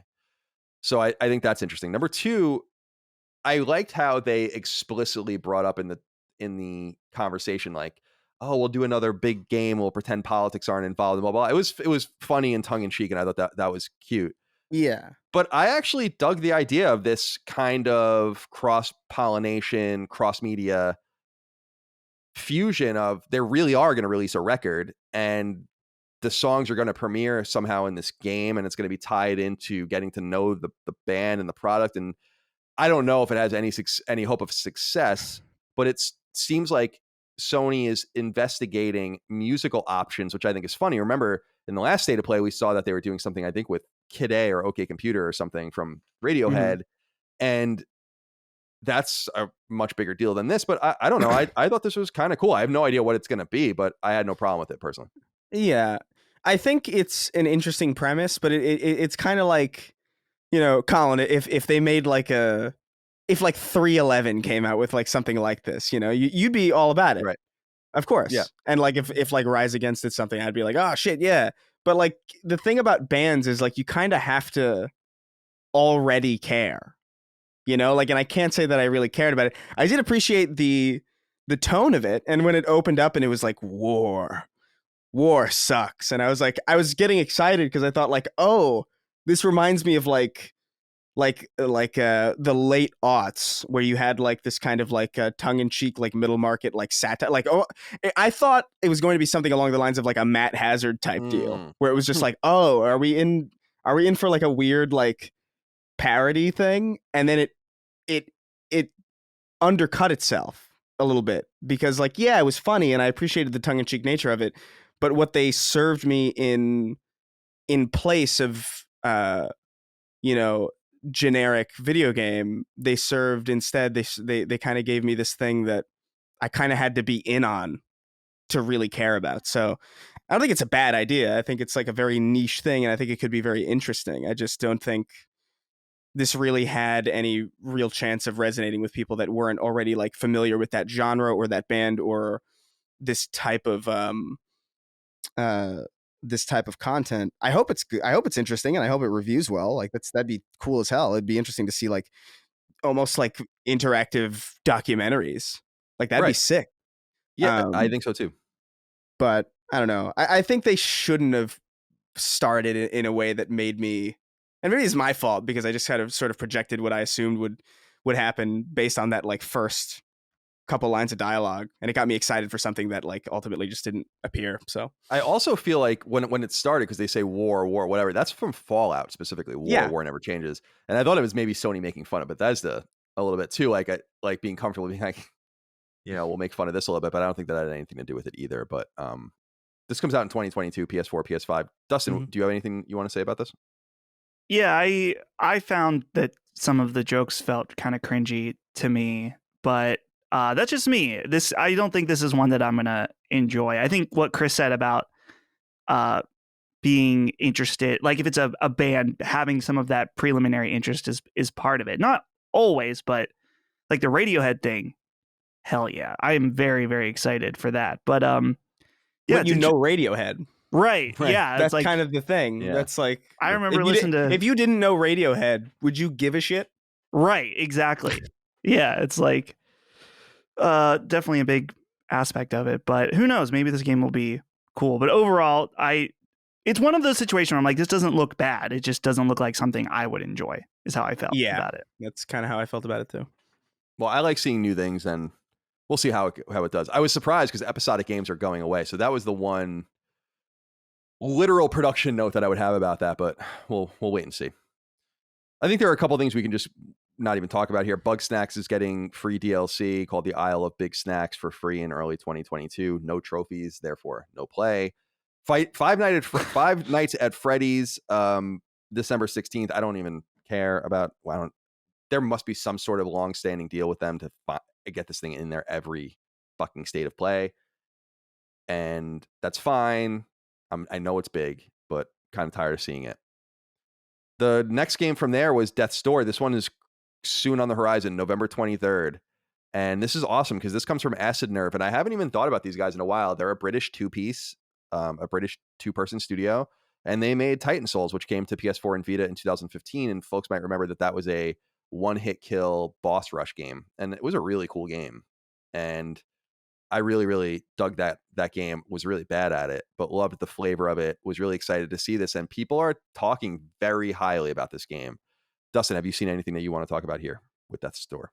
Oh, Death's Door! I'm really, really excited to play that. People have been playing it on Xbox, say it's fantastic, and I love this is a game like visually I'm really connected with the overall style of it. So honestly, like the fact that it wasn't on PlayStation wasn't holding me back from playing it because I would have happily bought it on Xbox or PC. But since it's coming to PlayStation now, which is where I primarily play, I'm probably going to pick that up pretty close to launch. Yeah, the game, I was looking, I thought it was August, but yeah, it actually came out July, July on Xbox One, Xbox Series X, and PC. And November 23rd is the date here for that. Yeah. Anything to say about this? Chris, did you play Titan Souls? I didn't play Titan Souls, but I did play a little bit of Death's Door. I can't remember when. I feel like it was. Is this out on PC? Yeah, it's out on PC as of this summer. Right. So I think I played it on PC a little bit earlier this year, and I didn't play a lot of it, but what I played of it was really solid. Like it is a really like solid little game. The art style of it is like really great. I love the tone that it has. It's very up my alley. Gameplay's a little simplistic, but I don't think that's necessarily a bad thing. I actually think that's kind of a strength. And yeah, I would definitely recommend checking this one out. Like it's a pretty cool, striking little game. Okay. Next up was Kart Rider Drift from Nexon. Now, this is an interesting game because as I was researching, I thought this was announced for PlayStation already, but I don't think it was. So, but I did. So I don't know if you know anything about this game. I went and did a little digging about this. First of all, it's coming to PS4, not PS5. It'll have a beta soon. It's free to play. It'll be available on PS4 in 2022. And it's on Xbox already. But going back, and I don't know if you guys know this game has actually been around for like 15 years and is called Crazy Racing Kart Rider in Korea. And it's also like a big game in Taiwan, as we like to call real China. So they're slowly migrating this brand as Nexon grows bigger and bigger. Nexon's becoming a massive international brand in gaming spaces, not in hardcore gaming spaces. But I was like, cool, kart racing is neat. And I have no problem seeing this there. It's not for me, but I'm really pulling for Nexon because they're one of the companies that is being very aggressive in consolidating. And I'd much rather companies get bought by them than by the Chinese conglomerates. I assume we have nothing to say about this game otherwise. No. No. No. I feel like I remember a story about this exact thing that we talked about on Sacred Symbols, though. I swear to God. I could swear too, but when I went and looked, it didn't have a PlayStation announcement. But I could have sworn we talked about it as well. But see, this is why we need a complete wiki for everything. Yeah. Which is we're working on, by the way, so that we can. Because like maybe it's stupid, but I use the same document and just delete it and then put the new stuff in it over and over again. So I have no record of what we've talked about. No, it's like that's a pretty reasonable. Can you imagine if you had all those Google Docs? Jesus Christ. Like who would want to read them? You know, to what purpose? To what end? All right. They showed King of Fighters 15 after this. We've been talking about this for a while. SNK game. February 17th on PS4 and PS5. Mid-November, they're going to run 3 separate betas with a bunch of different characters. I know King of Fighters is well respected in the fighting scene, but SNK is I'm very skeptical of now that they're owned by the Saudi royal family. After that, they showed First Class Trouble from a Danish studio called Invisible Walls. It is a quote-unquote online social deduction game, so not unlike Among Us. Got kind of like a Hitman and BioShock vibe in some way too, which is kind of cool. I liked this game, at least what they showed. And what's cool, we'll talk about it later, it's going to be available immediately on PS Plus on both PS4 and PS5 beginning November 2nd of 2021. And it's about so-called personoids versus humans on a space station. Dustin, what did you think about this game? I'm very interested in these like social games like Among Us. I just don't want to play Among Us because I don't find the gameplay aspects of it very fun at all. The fun part is the social aspect. Everything else is not great. So I'm interested in someone like, hey, let's actually make this a fun video game. This looked a little stiff in a lot of places, but that might be fine. That might not be a big deal at all. I'm super happy that it's a PlayStation Plus game. This is actually perfect because if you want to play it, you don't have to convince your friends to buy it with you. You can just download it as long as you have PlayStation Plus and check it out. So I feel like I will definitely check it out. No doubt, since it's on there. Chris, what say you?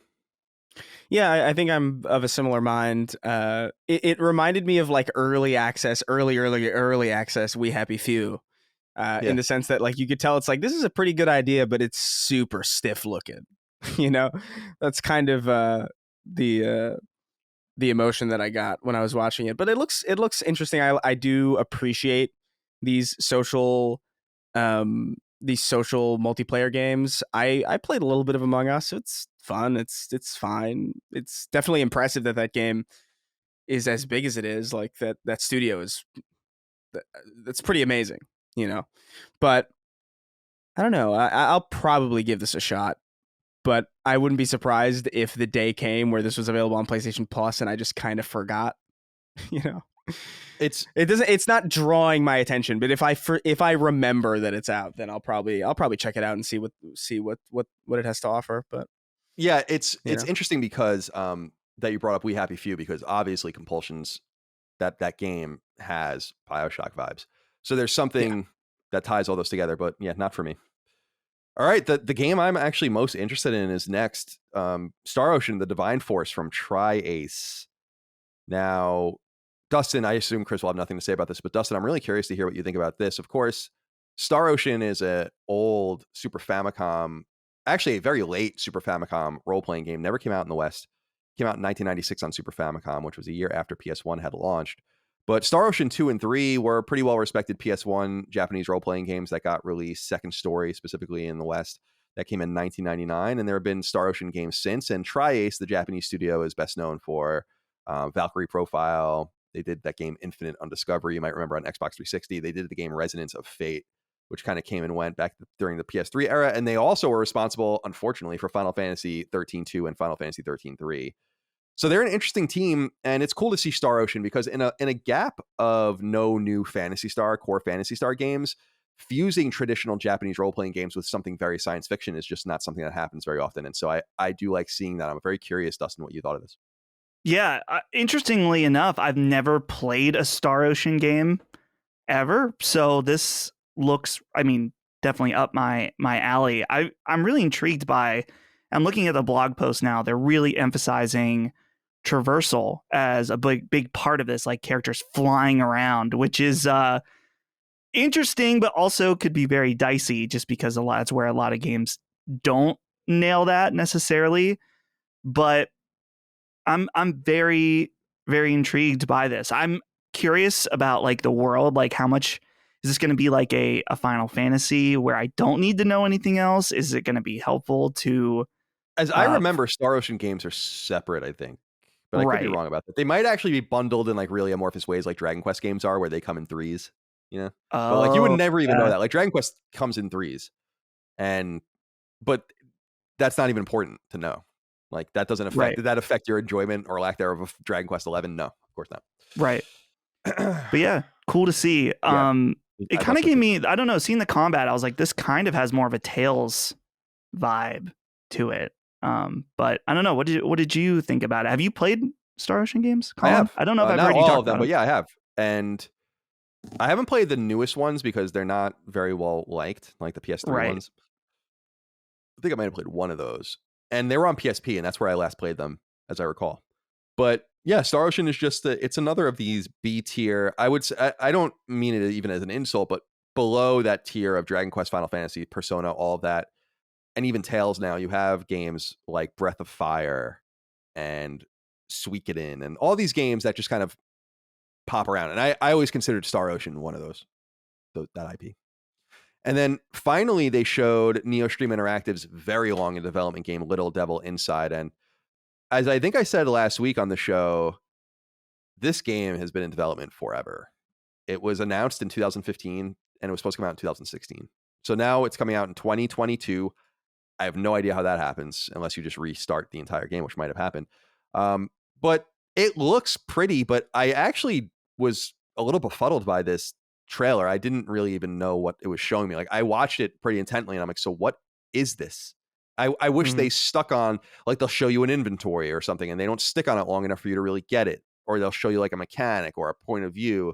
And I understand you don't want to spoil things, but I don't know what this game is. I know people are really interested in it. They're specifically interested in it, of course, because it was at the PS5 reveal event. And that's why it has this intro. It's like The Witness in that regard, where it's like The Witness became a big deal because it was there when they announced the console. And it's a similar thing, I think, for this game. I don't know that it necessarily deserves the anticipation, but we'll see. Dustin, what did you think of... I'm sorry, actually, I want to start with you, Chris. What did you think of Little Devil Inside? Yeah, I mean, I feel the same way about it, but I think that's kind of what draws my interest, is that I'm not quite sure what it is. But it doesn't look... It's not that I don't know what it is in the sense that, like, why are they making this? You know, or like, what the fuck is this mess? It's more like I'm curious about what I'm seeing, and what I'm seeing looks high quality. The style and the art of it seems really just really my speed. I appreciate the tone of it. There's something about it that's like making me want to know more about it. And the fact that I don't know exactly what it is kind of what's interesting. It's almost like, because I'm trying to look at games differently before launch now, whereas like I feel like before, like I remember when Death Stranding came out, I was like, this fucking, what the fuck could this possibly be? Like, you know, who cares about this? And then it comes out and it's like one of the most genre defining things that I've ever seen, you know, and or one of the most impressive spectacles of the medium that I've ever encountered. And I don't think this is going to be like massive like that, but I do think it if something is interesting to me just by the way it looks and sounds, and I don't get that No Man's Sky feeling, or I don't get that there was another game that I felt a similar that Anthem feeling in the back of my head where I'm like, is this really? Then that to me says like, all right, there might be something here. So I'm like cautiously optimistic for it. But I'm in agreement with you where it's like I have no idea what the fuck. Yeah, I just don't I have no idea what it is. Yeah, I didn't think it was effective personally. What did you think, Dustin? Visually, this game, I mean, that's the aspect that struck me the most. I love, like, I'm looking at the trailer now, and that overworld map with the blurred bokeh effect looks really nice. It's almost like little miniature toys driving around. Yeah. And even some of the close-up shots, I'm looking at a screenshot with them at a campfire. I love this look of more cartoony, characterized characters, but with like almost like a realistic looking camera that has that blurred effect is really nice. And also, one thing I really liked about this trailer also is that the UI was very, very clean. Mm-hmm. Specifically, the image I'm looking at now, guys, it's on the PlayStation blog. It shows them at a campfire. It shows the inventory, and it's all like line art, like super, super clean. And I think that's awesome. I'm very like curious about how in depth this game is, and it's definitely interesting. But I think, Colin, I'm in agreement with you also at the same time, where it's like I don't really know what this game is. Like it looks very cool. I listed the reasons why I think it looks cool, but other than that, it's hard to get like excited about that. Which maybe that's the intended effect, is just to intrigue you to then go play it and experience it for yourself. Who knows? We'll find out more next year in 2022. Be very interested. Hopefully this game gets post-mortemed at one point so we can figure out what has taken so long, because I don't know if it's that someone found the game and saw something in it and we're like, well, you got to do it right or whatever. It could be that, but man, they kickstarted this game in 2015. It's a crazy long development cycle. But it just looks so nice. It definitely does. Like, I don't know. It definitely does. No doubt about it. All right, well, that's the state of play, the most recent one. I don't think there's much more to say about it. We'll have more to say on these individual games as they arrive. Boys, let's get into what we're playing here. Chris, let's start with you. You have a Switch game here as well as a PS5 game, so I'm interested to hear what you think of both of those. Yeah. So I'm playing Metroid Dread. I've been playing it for a while. I just like haven't really had much to say about it until now, where it's like I really like these kinds of games, these like Metroidvania style experiences. But I'm coming to grips with the fact that I think I'm just really terrible at these. I feel like I lose track of where I am so easily, to the point where like no map can help. No me. map is sufficient. No map is sufficient, and I'm just like, I don't know if, and it's hard because I can't tell if it's like, is this like a poorly designed map, or am I just an idiot?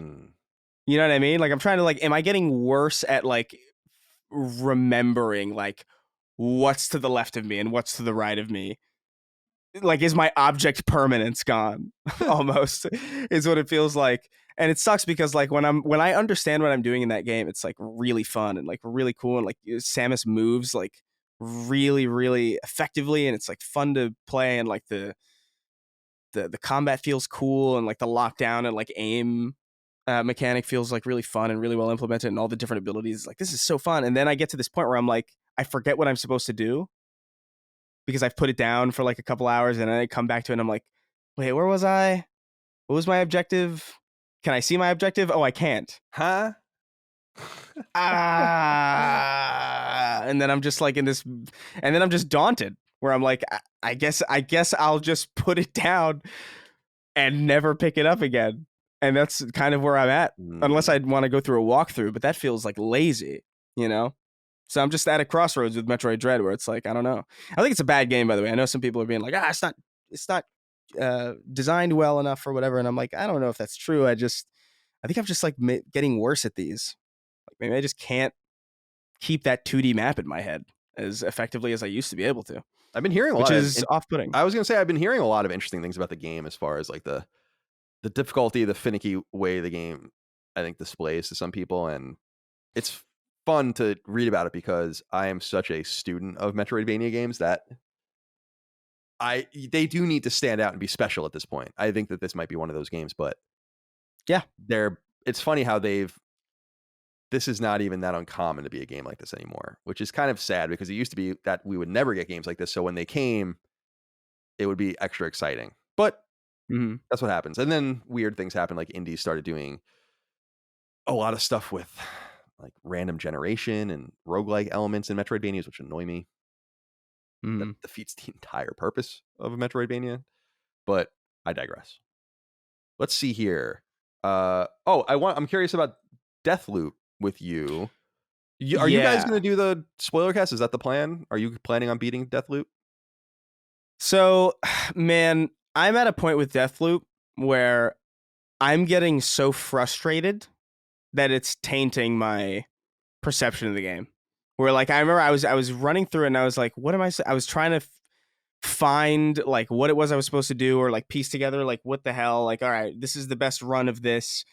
And I had this thought in my head where I was like, I'm expending all of this energy trying to figure out what I'm supposed to do and where I'm supposed to go at what hours of the day. And I'm like, this is more effort than I expend when I go through my fucking emails.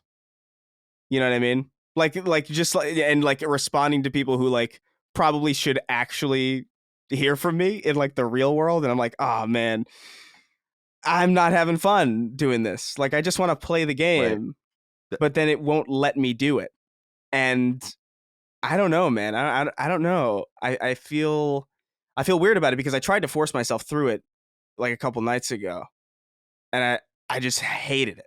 Like I hate it, which is wild because I really enjoyed it when I didn't force myself through it and when it was like a little bit more like reined in and was a little bit more focused. But now that it's just like strewn about and it's like, go here, go wherever the fuck you want. He's only available at fucking nighttime though, and you gotta be careful about that. And I'm like, this is so cool, but I'm not patient enough for this. Right. That's the way I feel about it. And I thought I was, and that's really annoying because I would like to be, you know, I would like to have that patience, but I don't know if I have it. It's funny. That's the way that's the way I feel about it too. Like there have been a couple times where I've sat down and been like, all right, let's just do this. And then I just get annoyed really quickly with the text on the screen and with the fucking menus. And I'm like, I don't know, man. I'm trying, but it's not a huge surprise because the reality is Arcane never speaks to me. I would love for them to, but I didn't like Prey. I didn't like Dishonored. I wanted to like Dishonored. I wanted to like Prey. Clearly a lot of people like these games. But but it's just, I agree with you. Deathloop is just a game. I'm just like, no. It's just a game where I'm like, I'm not. Maybe one day I'll go back to it, but I've accepted that it's not what I was hoping for. And by the way, it's hard to tell what is going on with this, but the game is like already really cheap. So it's either bombing or Sony doesn't give a fuck about, like, because if I were Sony, I'd be like, let's make this thing as cheap as possible since it's going to go to our arch rival anyway. And it's going to be free. We might as well just sell this thing for nothing and just steal as many copies as possible because inevitably it'll be on Game Pass. So it's hard to tell if they're doing that or if the game isn't selling well because it doesn't look good. I think the game's already like $30 or $40 most places. It was 70 in September. So I think it was 60. Oh, 60. I'm sorry. 60. It was 60 in September. That's an important note. See, I saved you this time, Colin. Thank you. Thank God. Thank God. All right, Dustin, let's move on to you. says you're Sure. playing the same two games you were playing last week. Do you have anything new to say about them? No, not really. I've actually, Colin, you talked about ebbing and flowing with gaming. I'm not away right now, but I'm just finding myself really drawn towards TV right now. Mentioned watching Sopranos. Just finished Midnight Mass. I've been hearing Squid Game. I've been hearing Midnight Mass is a Colin show. Is this true? There are definitely, the religious elements, the horror plus religion. It's got those two things, which you very much like. I seem to be a big outlier that I did not really like it, especially in comparison to the director. I think it's Mike Flanagan. His prior shows, Haunting of Hill House and Bly Manor, I like those way more than this one. But anyway, so I'm not playing as many games recently, but when I am, I am still pretty consistent. It's honestly kind of shocking to me how many hours I've been putting into Death Stranding. I'm on the mountain still. I'm building the zip lines up and down the mountain, and it's just so good every time. I say the same thing every week. That's why I'm going to keep it short. But I'm absolutely loving it. I'm also still playing Inscription, which is the card game that I talked about last week. I saw some people tweeting that they were going to check it out based on my recommendation. So that's very cool to hear. But I think this game's incredible. I think this is one of the best indie releases of the year. Not for everybody, because not everyone's going to be intrigued by a card game, but there is just a lot of weird shit with this game, and it will take you in directions that you do not expect. So if you like that meta level to your games, and you like card games, then this is absolutely one you must check out. Available right now only on PC, unfortunately. All right, for me, I've been playing one game and one game only, which is Metal Gear Solid 3. I'm playing it for knockback, so I'm going to save almost everything I have to save for that, unfortunately, for people that want to hear more. But I had never played beyond the first hour or so of Metal Gear Solid 3. I just didn't like it when I played it the first time. I will say, I don't think this is spoiling it. It came out in 2004, but I'm at the very end. I stopped because Micah's parents were actually here, and I was like, I'll play this, maybe sit down and play it. But then I'm like, oh, who knows how long this ending is going to be, because I have to fight, the boss or whatever. And then who knows how long I'm going to be fucking sitting there. So I'm going to wait and probably do that tonight for when we're recording. But I will say this about the game, two things. Number one, this is a 2004 game through and through. And what I mean by that is it has the same, it's so funny. It suffers from the same problem that San Andreas suffers from. They came out months apart, which is they both just are like, we're going to do all these things that are unnecessary now. Oh, you like Grand Theft Auto? You want to work out? Oh, you like Grand Theft Auto? You want to eat? And so, and with Metal Gear, it's like, oh, you like Metal Gear? You want to perform surgery on yourself? Oh, you like Metal Gear? You like Metal Gear? Do you want flies to eat your rations? And it's like, what? I don't understand. So what I will say is that, first of all, the game's villains are fucking dope. Yeah. Dope.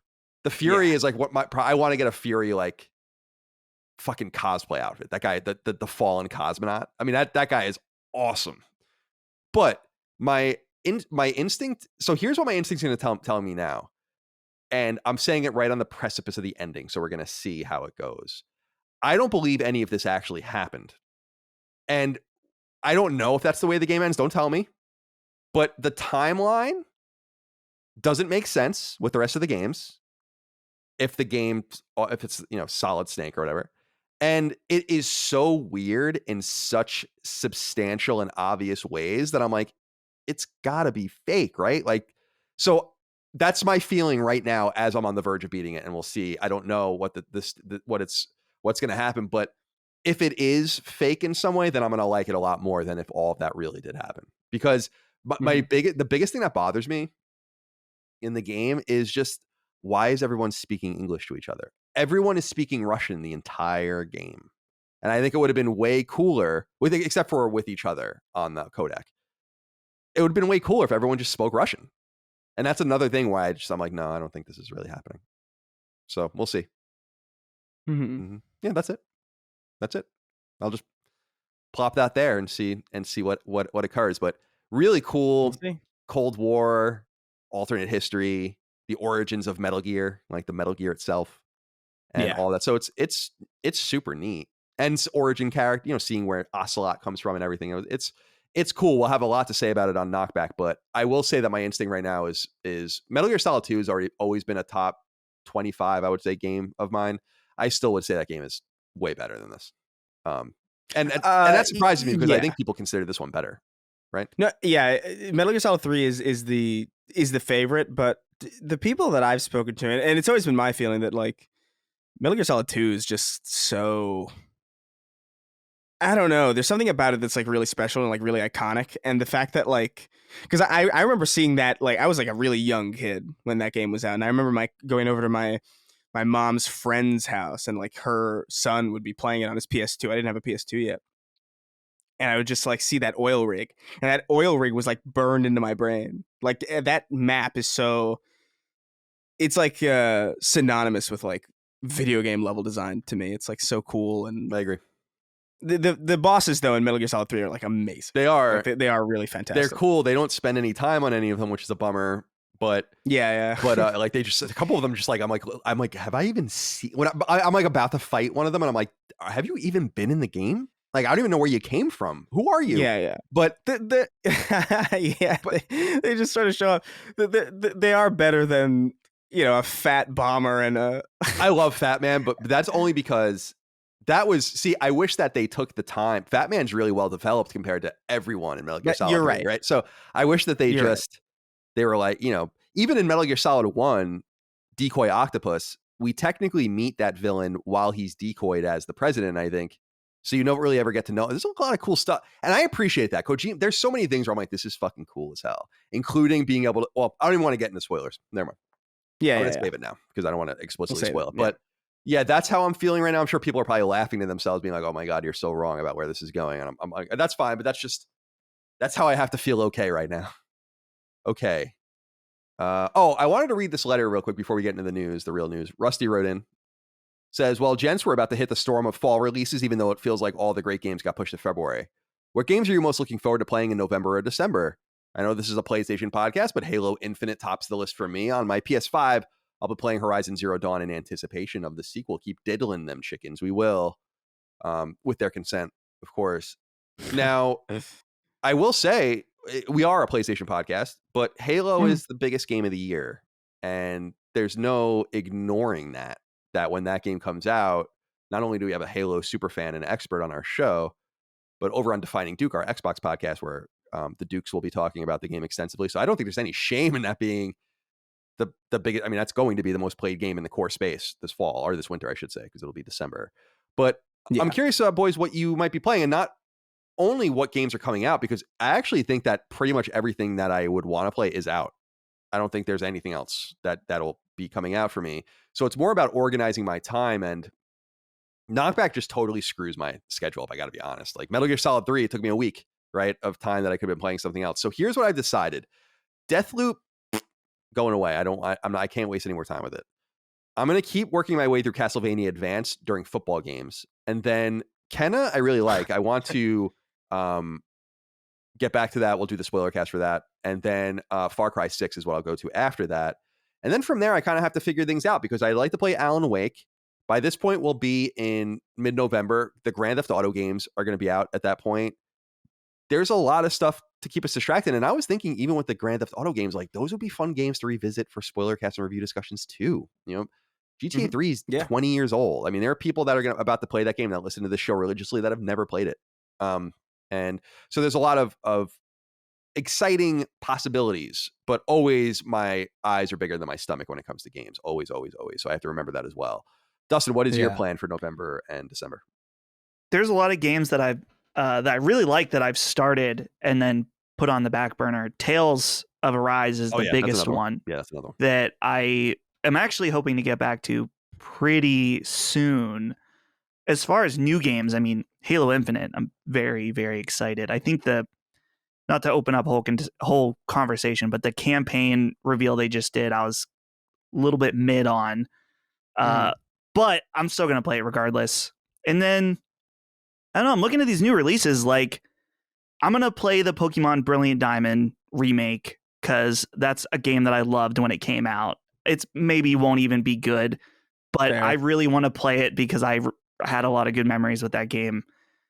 And so, yeah, it's mostly going to be focused on backlog. I think I want to peep the Grand Theft Auto games, but for the sake of timing, I may just play San Andreas since it's going to be on Game Pass and save the cash for now and wait and get it the whole trilogy when it's 3 on will sale. be on PS Now.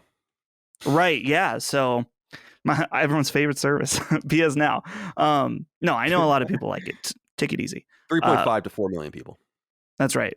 So. Yeah, I may just check that on Game Pass just because it's free with Game Pass, right? So cool. Yeah.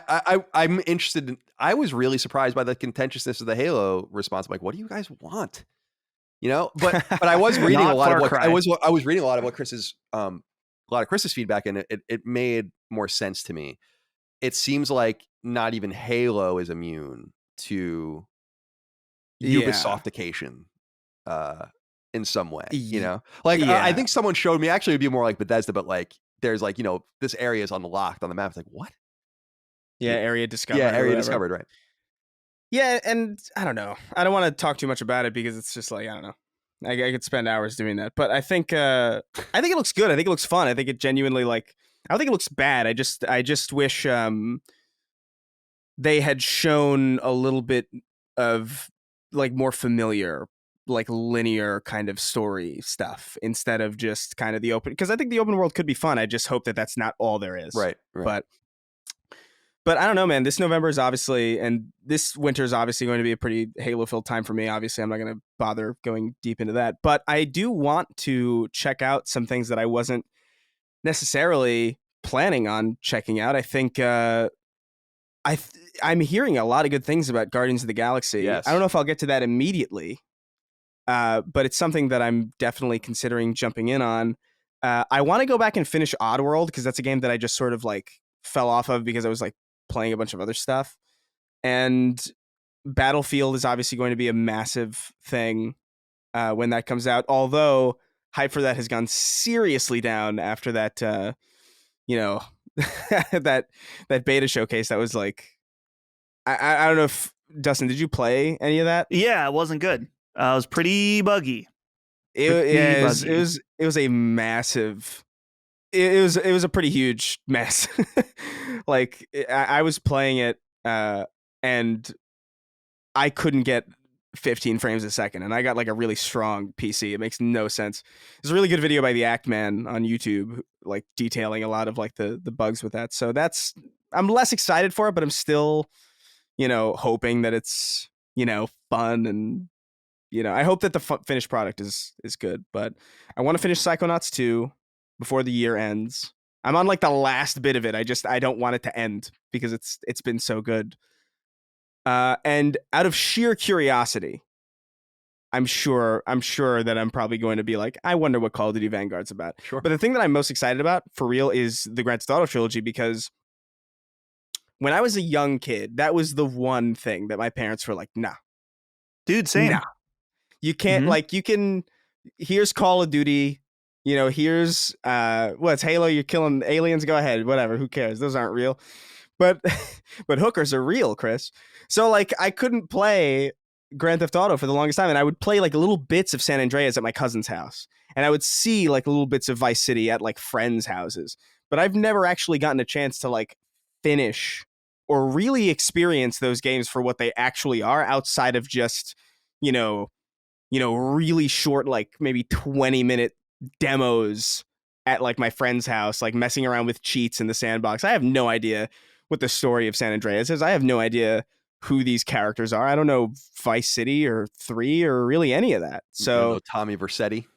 You're gonna get to know like I don't know him from a hole in the wall. So like having these really old beloved games waiting for me to experience for the first time, but with like modern controls, and I don't have to deal with that like horrific control scheme. Like hopefully, like I think that's been confirmed, right? They've it's apparently Grand Theft Auto 5 controls. Good. not the best controls ever, No, but like but- still way Yeah, more oh my palatable God, than dude, fucking. yeah. Like I said, I played GTA 3 in 2018, I think it was. Just randomly, I was like, oh, I want to go back and fuck around with this. It's been a long time, and I got to that. Like I said, there's a what you will encounter if you play GTA 3. There's a which won't be anything to you now, but there's a scene where you're sniping these guys on the ship, and I'm like, oh my God, like how did I play this as a kid? Yeah. Like I think we were so it was such heady nascent times for those kinds of games that it was like whatever they told you was like, okay, that's how it controls. I think that's why Metal Gear and Metal Gear Solid 2 didn't feel bad back then, because it was like, okay, or Resident Evil. It's like, yeah, okay, that's the way it controls. And then suddenly you can control the camera in games and all that, and you have these different expectations. So Yeah, I'm really excited for you to go back. Yeah, no, I'm really looking forward to it because I've always felt like that was like a big hole in my knowledge. Like I feel like this is a game that like everybody's played, Grand Theft Auto, San Andreas, everybody knows Vice City, and I'm like, damn, I don't know it, but I also feel like every time I go and look at gameplay of it, it just like I know for a fact that if I play it now, it's gonna feel terrible, and I'm not going to enjoy it. And you could just tell from a game like that, even with modern Rockstar games, which don't control particularly well still. No, they don't. You know, so Yeah, even Red Dead 2 definitely wasn't a sterling example of control, although I think that just goes to show you how good that game was. That Yeah. I will forgive it because it's just so impressive. I'm glad, by the way, you guys brought up Tales. Of course, that would be a good game to get back to. But yeah, Guardians of the Galaxy is getting really good reviews, and I bought it. I don't know when I'm going to play it, but I wanted to buy it because I feel like that game is going to get cut in price pretty soon too. Oh, But it's yeah. supposed to be linear, and it almost sounds like Uncharted in a way to me. It just peripherally like a linear adventure. Yeah, you know?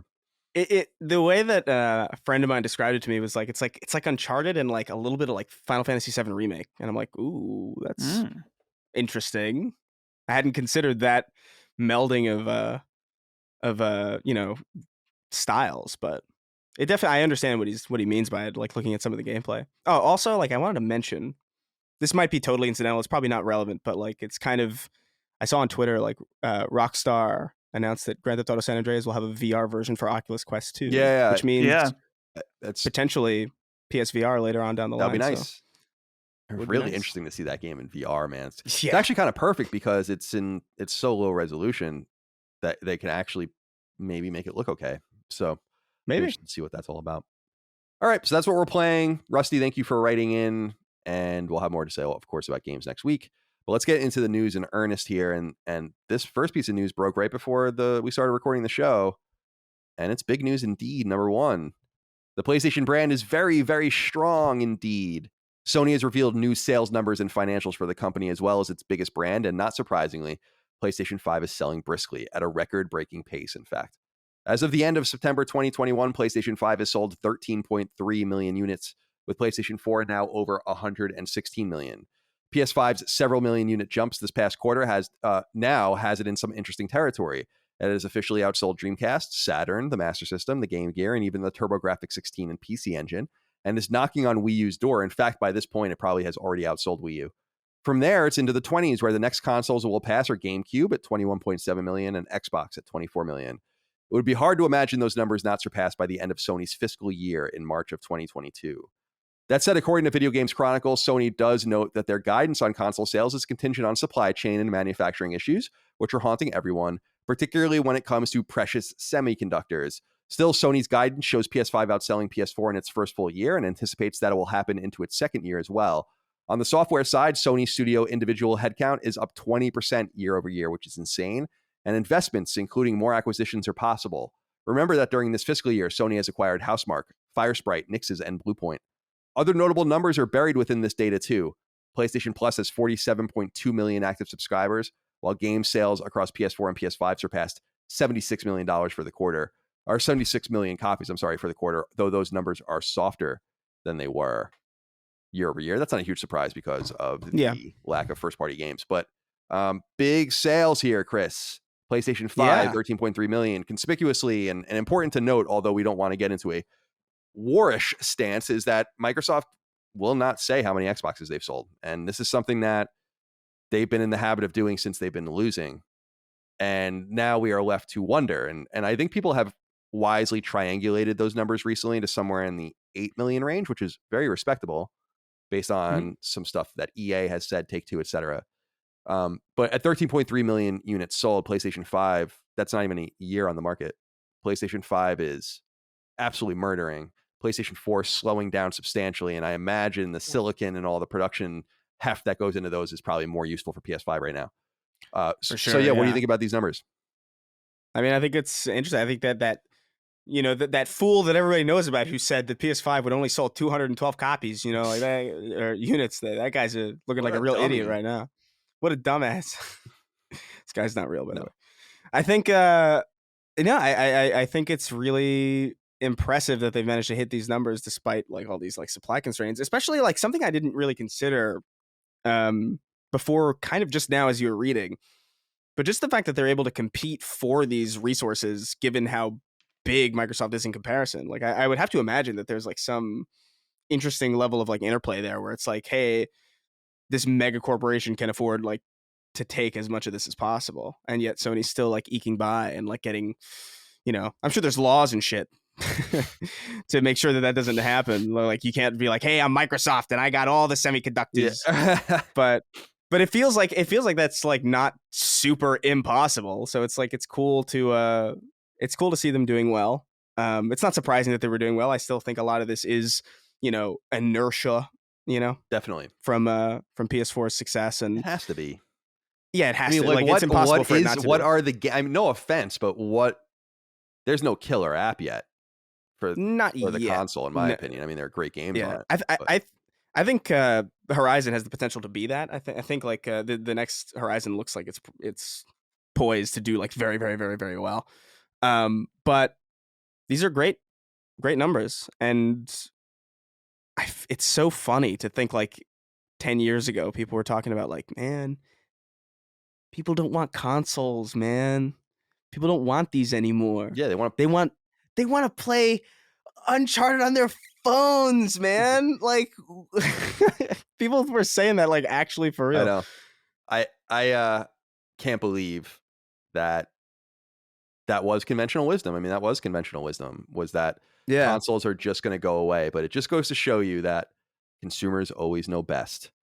Dustin, what do you make of these strong Sony financial numbers? 13.3 million units. Too bad most of them are to scalpers, right? 13.1 million of them are in scalpers' basements right now as they mysteriously wait. I'm sure that when people tweeted out those numbers, that those were like the top replies about scalpers. But no, for sure. Yeah, for anyone, again, that's a joke.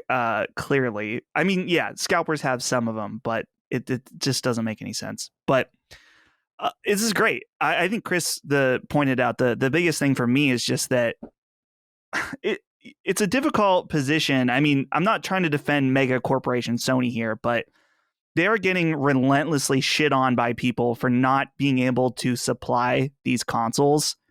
And they have produced more of them than last time during a pandemic when there's a shortage going on. It's like, I don't think they could be doing any better, really, as far as when it comes to supply of the device. They sold more in this first year than they will PS4s.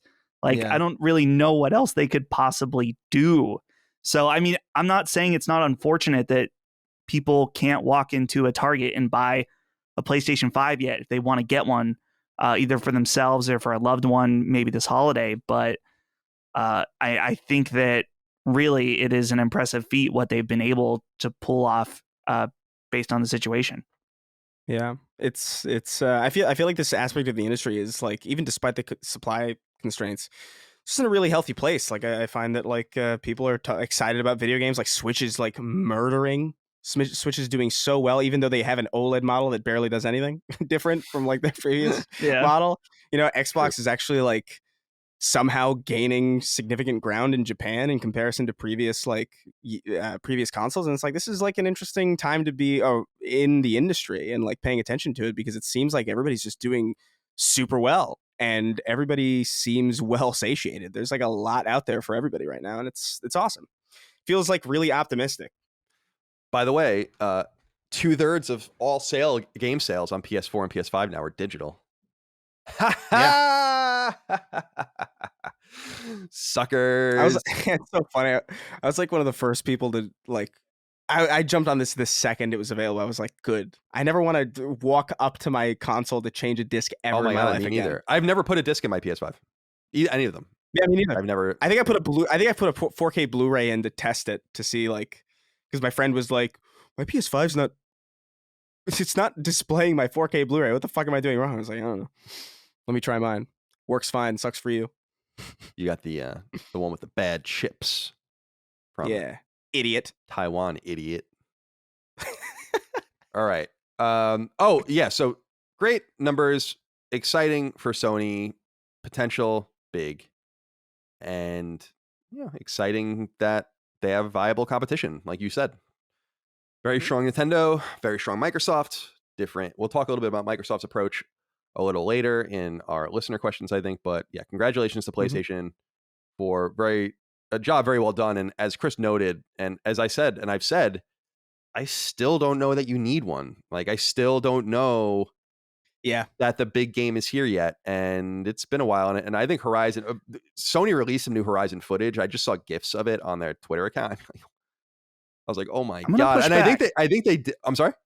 I said I'm going to push back, but I want to let you finish. I was just going to say, I thought people were, I felt like that was intentional the day that Halo was revealed, that they started doing stuff like that, because the game looks way better than Halo. Now, I don't think it's really apples and oranges, of course, but I just felt like that might be one of the great advantages for Horizon, is that it actually looks beautiful. But you were saying you don't agree.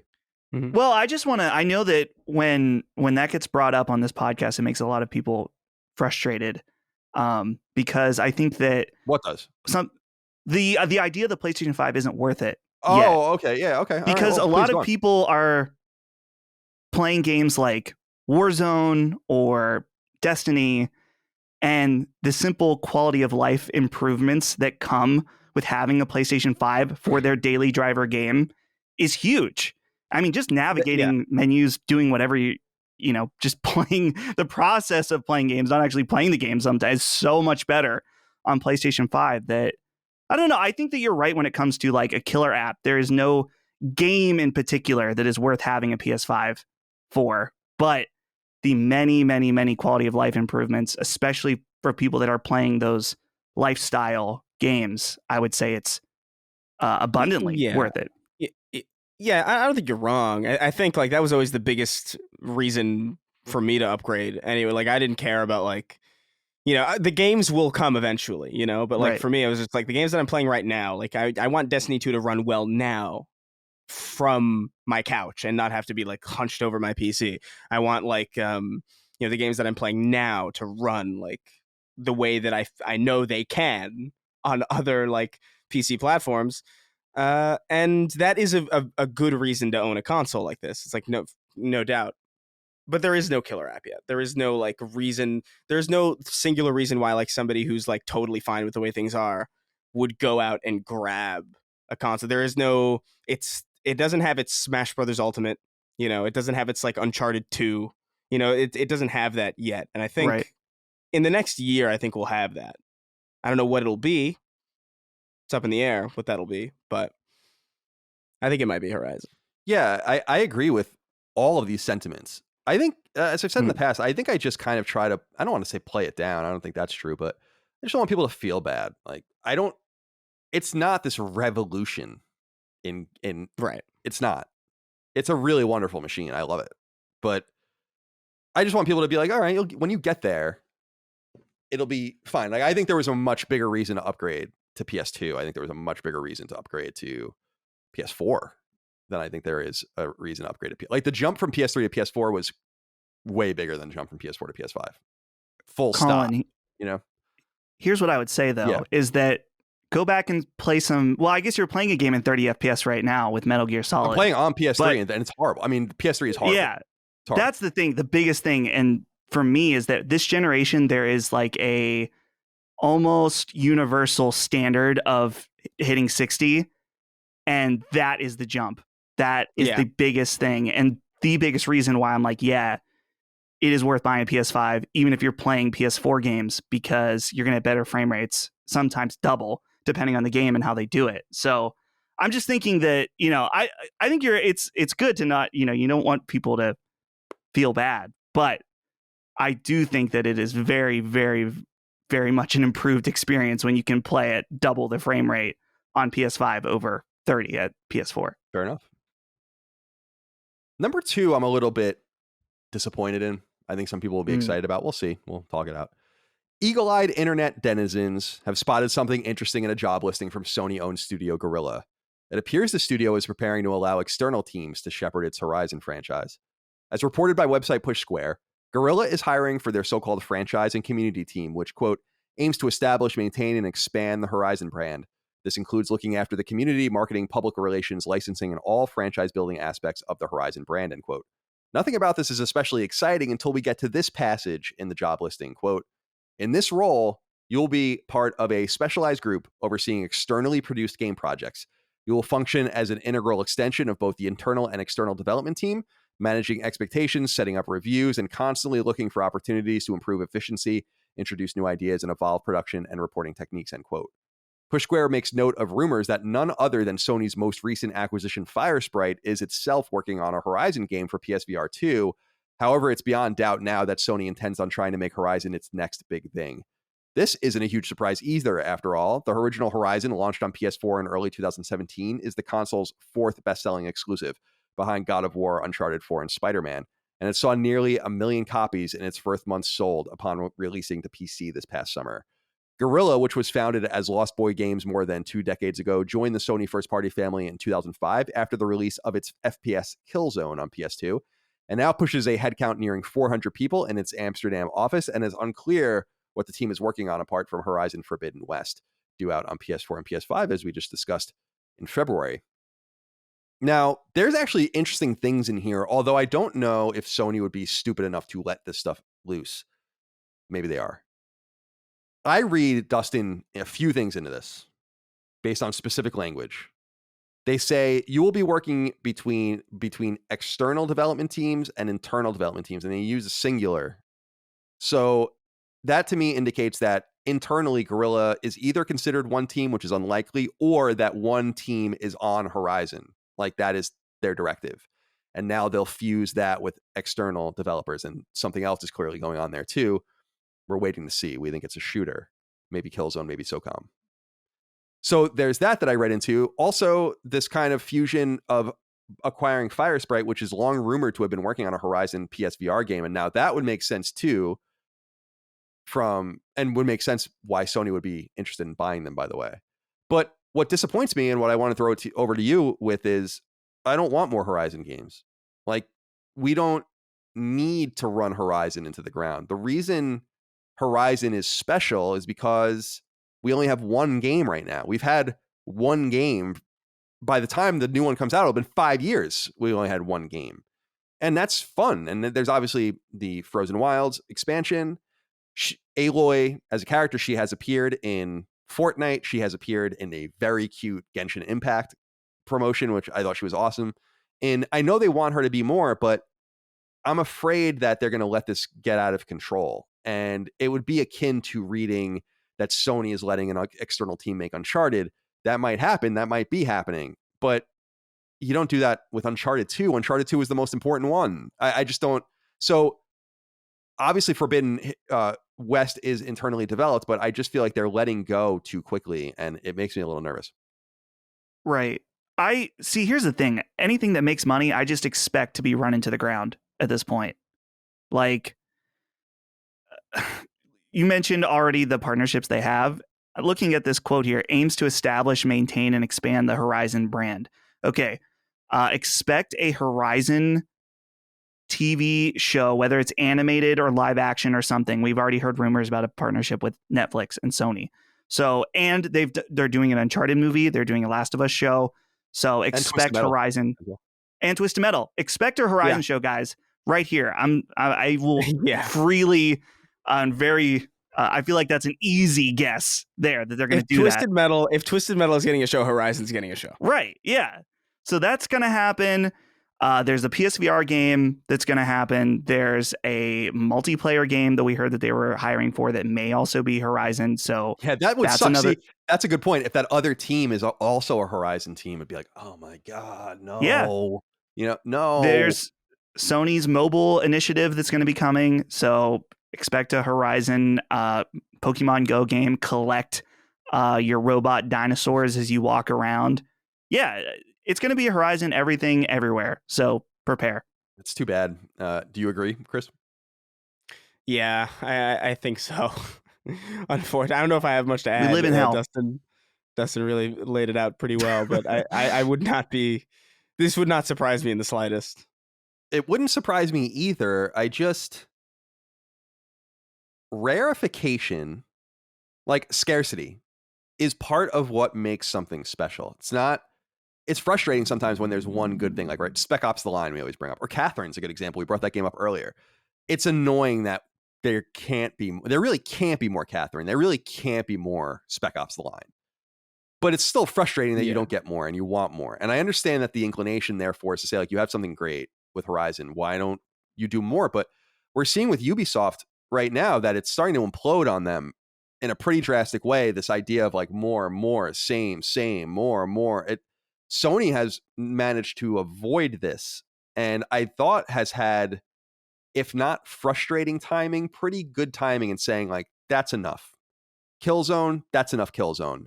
That's enough Resistance. That's enough Little Big Planet, although we have like the Little Big Planet spinoff.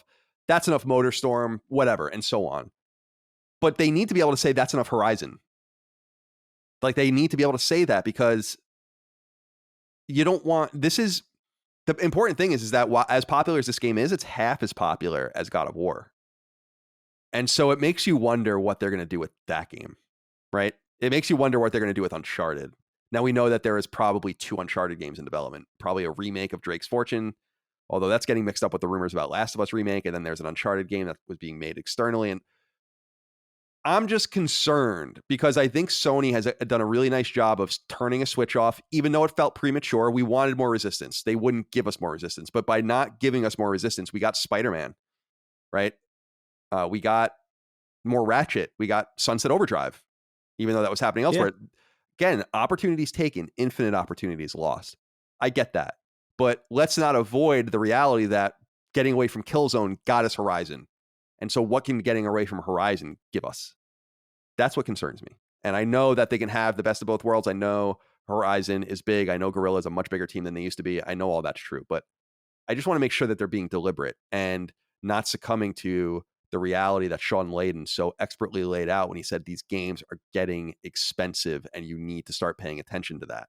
And so don't be surprised that God of War is going to PC. Don't be surprised that Horizon sells 1 million copies and grosses them probably $40 or $50 million, because they're going to need it for Horizon 7. Anyway. Number 3. The next PlayStation published game primed to come to PC is one that many of us hadn't even considered. And unlike the likes of Horizon and God of War, this one doesn't come from the first party at all.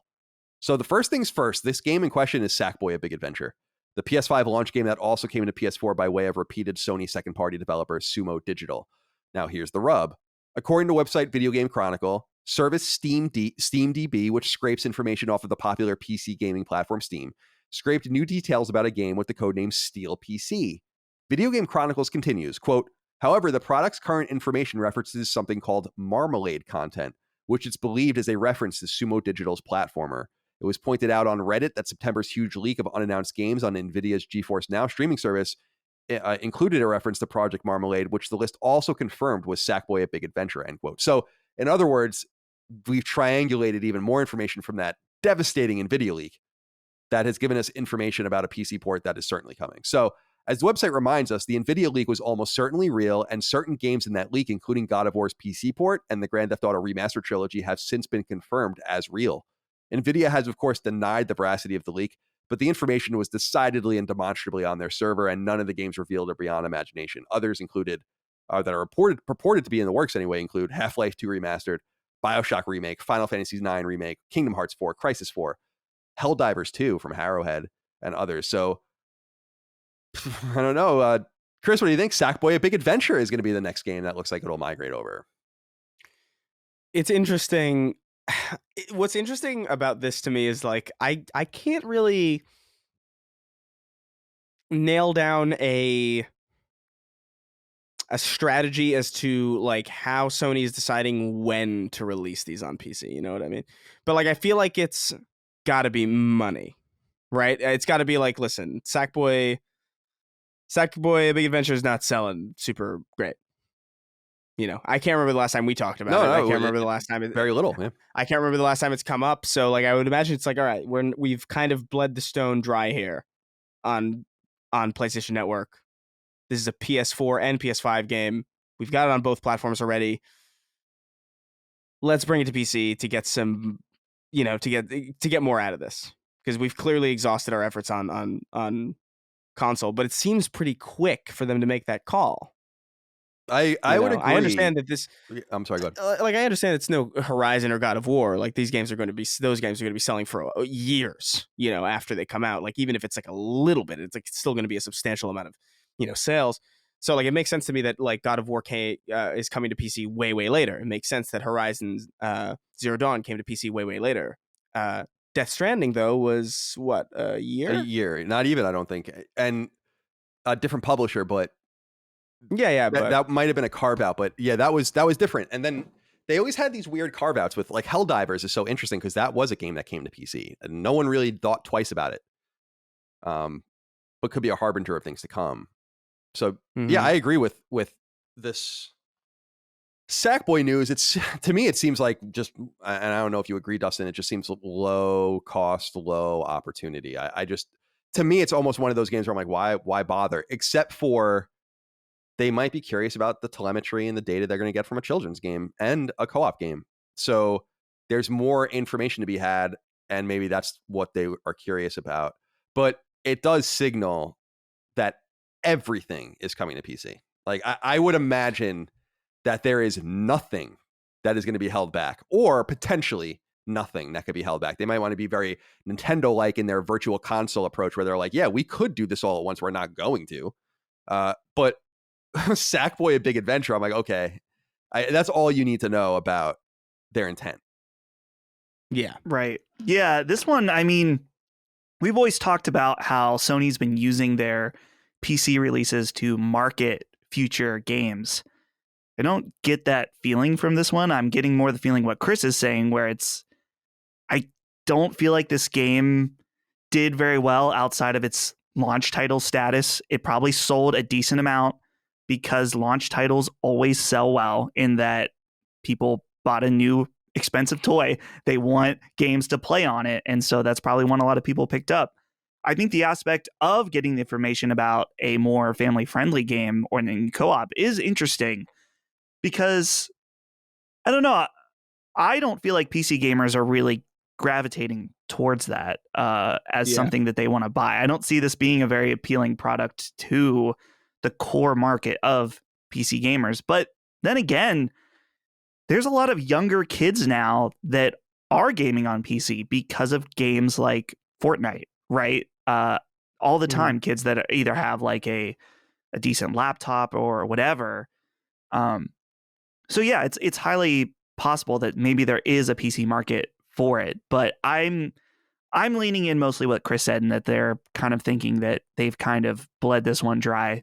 Let's just try to make some more money out of it while we can.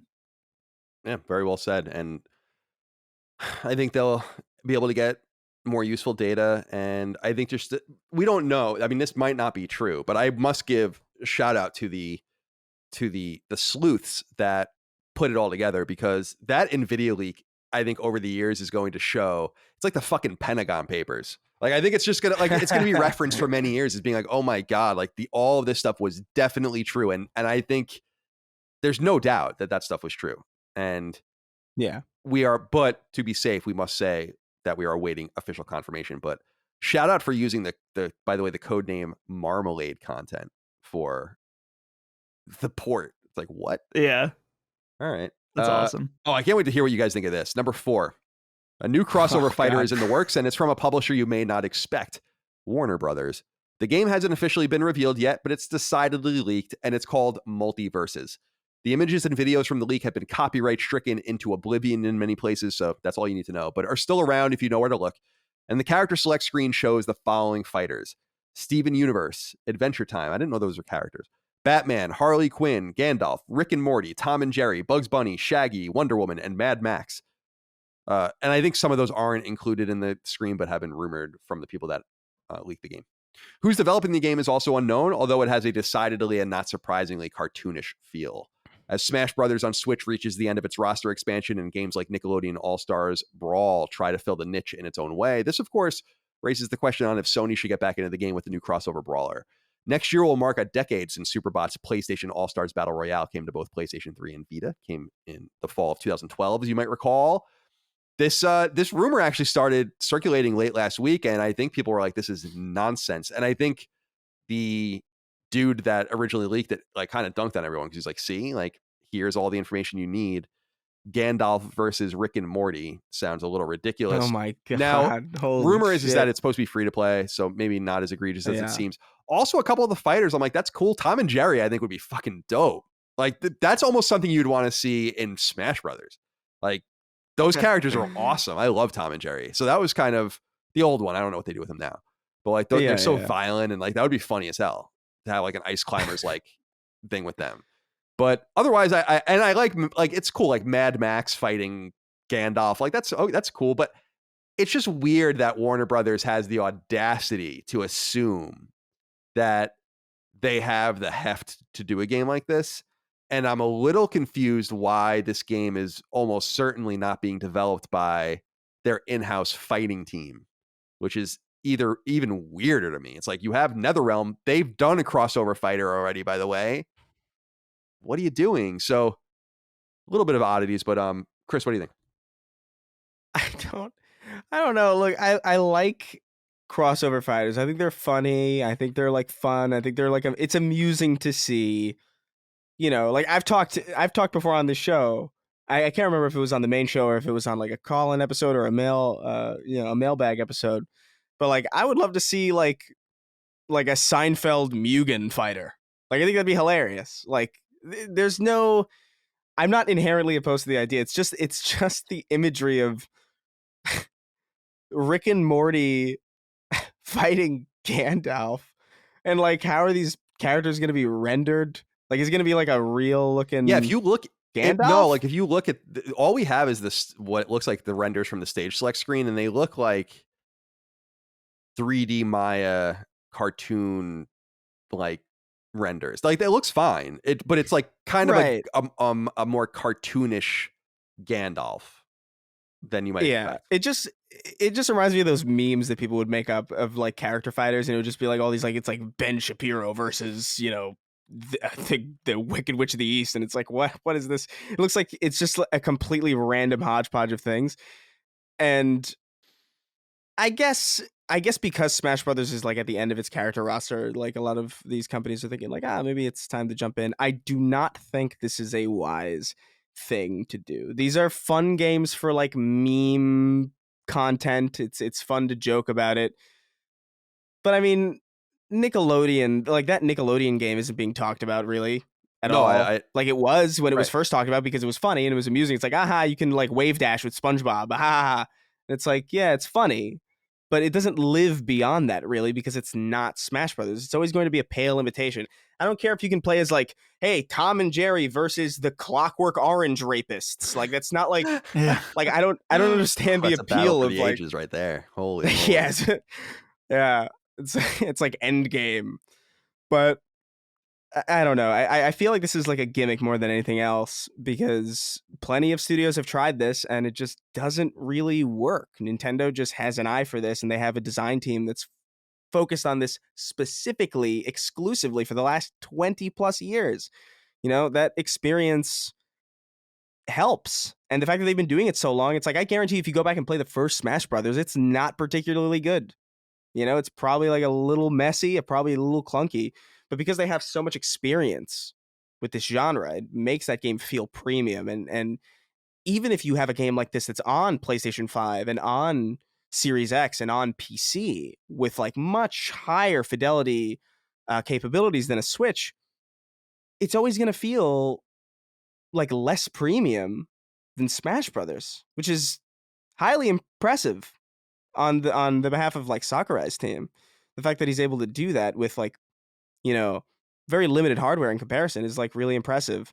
But it's a fool's errand to go against Nintendo on this specific front. I think they should be challenged on the portable market front. I think they should be challenged on the, you know, all ages kind of demographic. I think that's areas where other developers and other publishers and other ecosystems could genuinely compete. But they got Smash on lock, and everything's just going to feel like an imitation. So it's better just not to try. This is going to be a fun thing to meme about, though, for a solid minute. Yeah, I mean, It's going to be fun seeing Shaggy curb stomp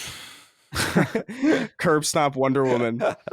Like, it's going to be funny because, like, there's that meme about Ultimate Shaggy, like, it was the Ultra Instinct Shaggy, where he's like a Dragon Ball character. Yeah. And I'm sure they'll probably like do something in there because, again, it's like the game is kind of a joke. Yeah, intentionally. I think you make some really great points. What? How do you want to expand on that, Dustin?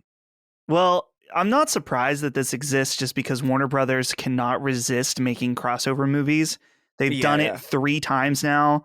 Partially, they started with Lego Movie, and that's where they kind of dipped their toes. Then they did the absolute shit show that was Ready Player One. And then now Space Jam, which might as well be called Ready Player One 2, with all this crossover nonsense. And, I mean, we just got to make the best of it. Put Neo from The Matrix in it. Put someone from The Sopranos in it. Let's make it happen. We need if they really want to do this right, they got to get some of these like weird characters in. But here's the thing, you know what they're going to do? And this is what enrages me. And this is what is going to keep me up at night is that I know what's going to happen too, guys, is that they're going to, from the dark closet, once again, they're going to dust off my boy, the Iron Giant, wheel him out after the major amount of disrespect that he got for years. Oh, don't worry. We're going to wheel you out for another crossover. Just the amount of disrespect is unparalleled. Yeah. Like a juggernaut. And I'm very upset about it. That would be interesting. Yeah. Because here's the thing about this. And Dagan always brings this up, my brother, because he's a huge Marvel vs. Capcom fan, is like, it doesn't get any better than that for a lot of people in terms of real crossover fighters, not Smash Brothers. And my opinion is that there are certain studios that can do this. Go do it. And I think that the rumors of a new Marvel vs. Capcom game, which I think were also in the GeForce leak, I think maybe got into DC's ear a couple of years ago, and they were like, we got to do something here because they're bringing back their crossover fighter too. Their universe is already so interesting, and obviously DC wants to have that same metaverse, and they have it with some of their stuff like Harry Potter and everything. They found success, but I'm just of the mind, and that's what I was bringing up with in the newsread with PlayStation All-Stars, where I would love to see someone just go to Capcom and just be like, you make it. Like if Sony wants to do PlayStation All-Stars, for instance, or whatever they would call it, a crossover fighter, go do it. Go do it. Don't mess around. Go hire the very people that make some of the finest fighting games. Go to Arc System Works. Go to Capcom. Go to whomever. NetherRealm, right? Depending on the kind of game you want to make. You can even go to Sega if you want to do a 3D fighter, right? Or Namco Bandai with a 3D fighter, very similar to Soul Calibur. However you want to do it. I just think the big thing is, and I think this is what hurt All-Stars, you can't make games that look and play and feel like Smash Brothers because it's not going to work. And it doesn't matter. It's not going to work. Superbot did that with PlayStation All-Stars. It was a huge mistake. They should have made a traditional 2D fighter, and it would have been different because then you wouldn't have had anything to compare it to because crossover Smash Brothers didn't create crossover fighters, not even close. You know, it's that they popularized that notion, starting really with Melee of what a platform-based crossover fighter. I just want these other companies, in other words, to do something different. So it's not so much that WB is doing this that bothers me as much as it's like, you own a fighting team. If you want to do it, then don't you want to just do it the right way? And if you feel like you have to make this cartoony game that's going to be free to play and everything, is it really worth it? These are the questions I have. I really need everybody to understand that the Clockwork Orange rapists had courtside tickets to watch LeBron James and the Looney Tunes play basketball. I really need everybody. I need everybody in the audience to really understand that there's a decision that was made on purpose. I can't get it out of my head. Like, still, it's so insane. That's funny. All right, it's real. It is real, but it's still funny as well. Number 5. Yeah. Returnal's 2.0 update has finally arrived, and it appears developer Housemarque has succumbed to players' most common request, suspending your play cycle. As you may recall, upon launch, Returnal was controversial for its stubborn refusal to allow any sort of game saving, likely fearing save scrubbing, which would allow especially persistent players to bypass Returnal's notorious difficulty. However, the developers' plans didn't quite work out because it assumed PlayStation 5's suspend and resume functionality would be just as good, and well, it wasn't. Games were often lost because of this, and for a title that can demand hours for a run, this is something that probably should have been fixed far earlier, but now it has been, and with the most obvious workaround. Your save essentially self-destructs when loaded. So even if you do save and try to scrub, you'd be limited to doing so by laboriously uploading and downloading your save from the PlayStation Plus cloud at best. A photo mode has also been added to the game as well, which is awesome, and as the game is beautiful. Returnal launched exclusively on PS5 in late April earlier this year. It was well received enough to convince Sony to finally purchase Housemarque, its longtime second-party partner from Finland, which has created some of Sony's best downloadable games on PS3, PS4, and Vita, including Super Stardust, Dead Nation, and Resogun. Jeff Scott wrote in and said, "Hey, CDC, Returnal has finally been updated to include mid-cycle saves. Do you think this has an effect on the original intention of the game? Colin, I remember you even saying you found an appreciation for its unforgiving nature. Personally, I've yet to sink my teeth into the game, so I can't help but feel my experience with the game will be marginally different from those who have played it when it first came out. Does the developer's artistic intent matter in this situation? Thanks for all you do." Well, Dustin, I'm curious to know what you think of this, because I think the intention matters. I'm just confused if they were going to do this, why they didn't do it a long time ago, because I think everyone kind of just accepted it, right? They released patches that fixed other things, and this is not a complicated thing to put in your game. It's not. I'm sorry.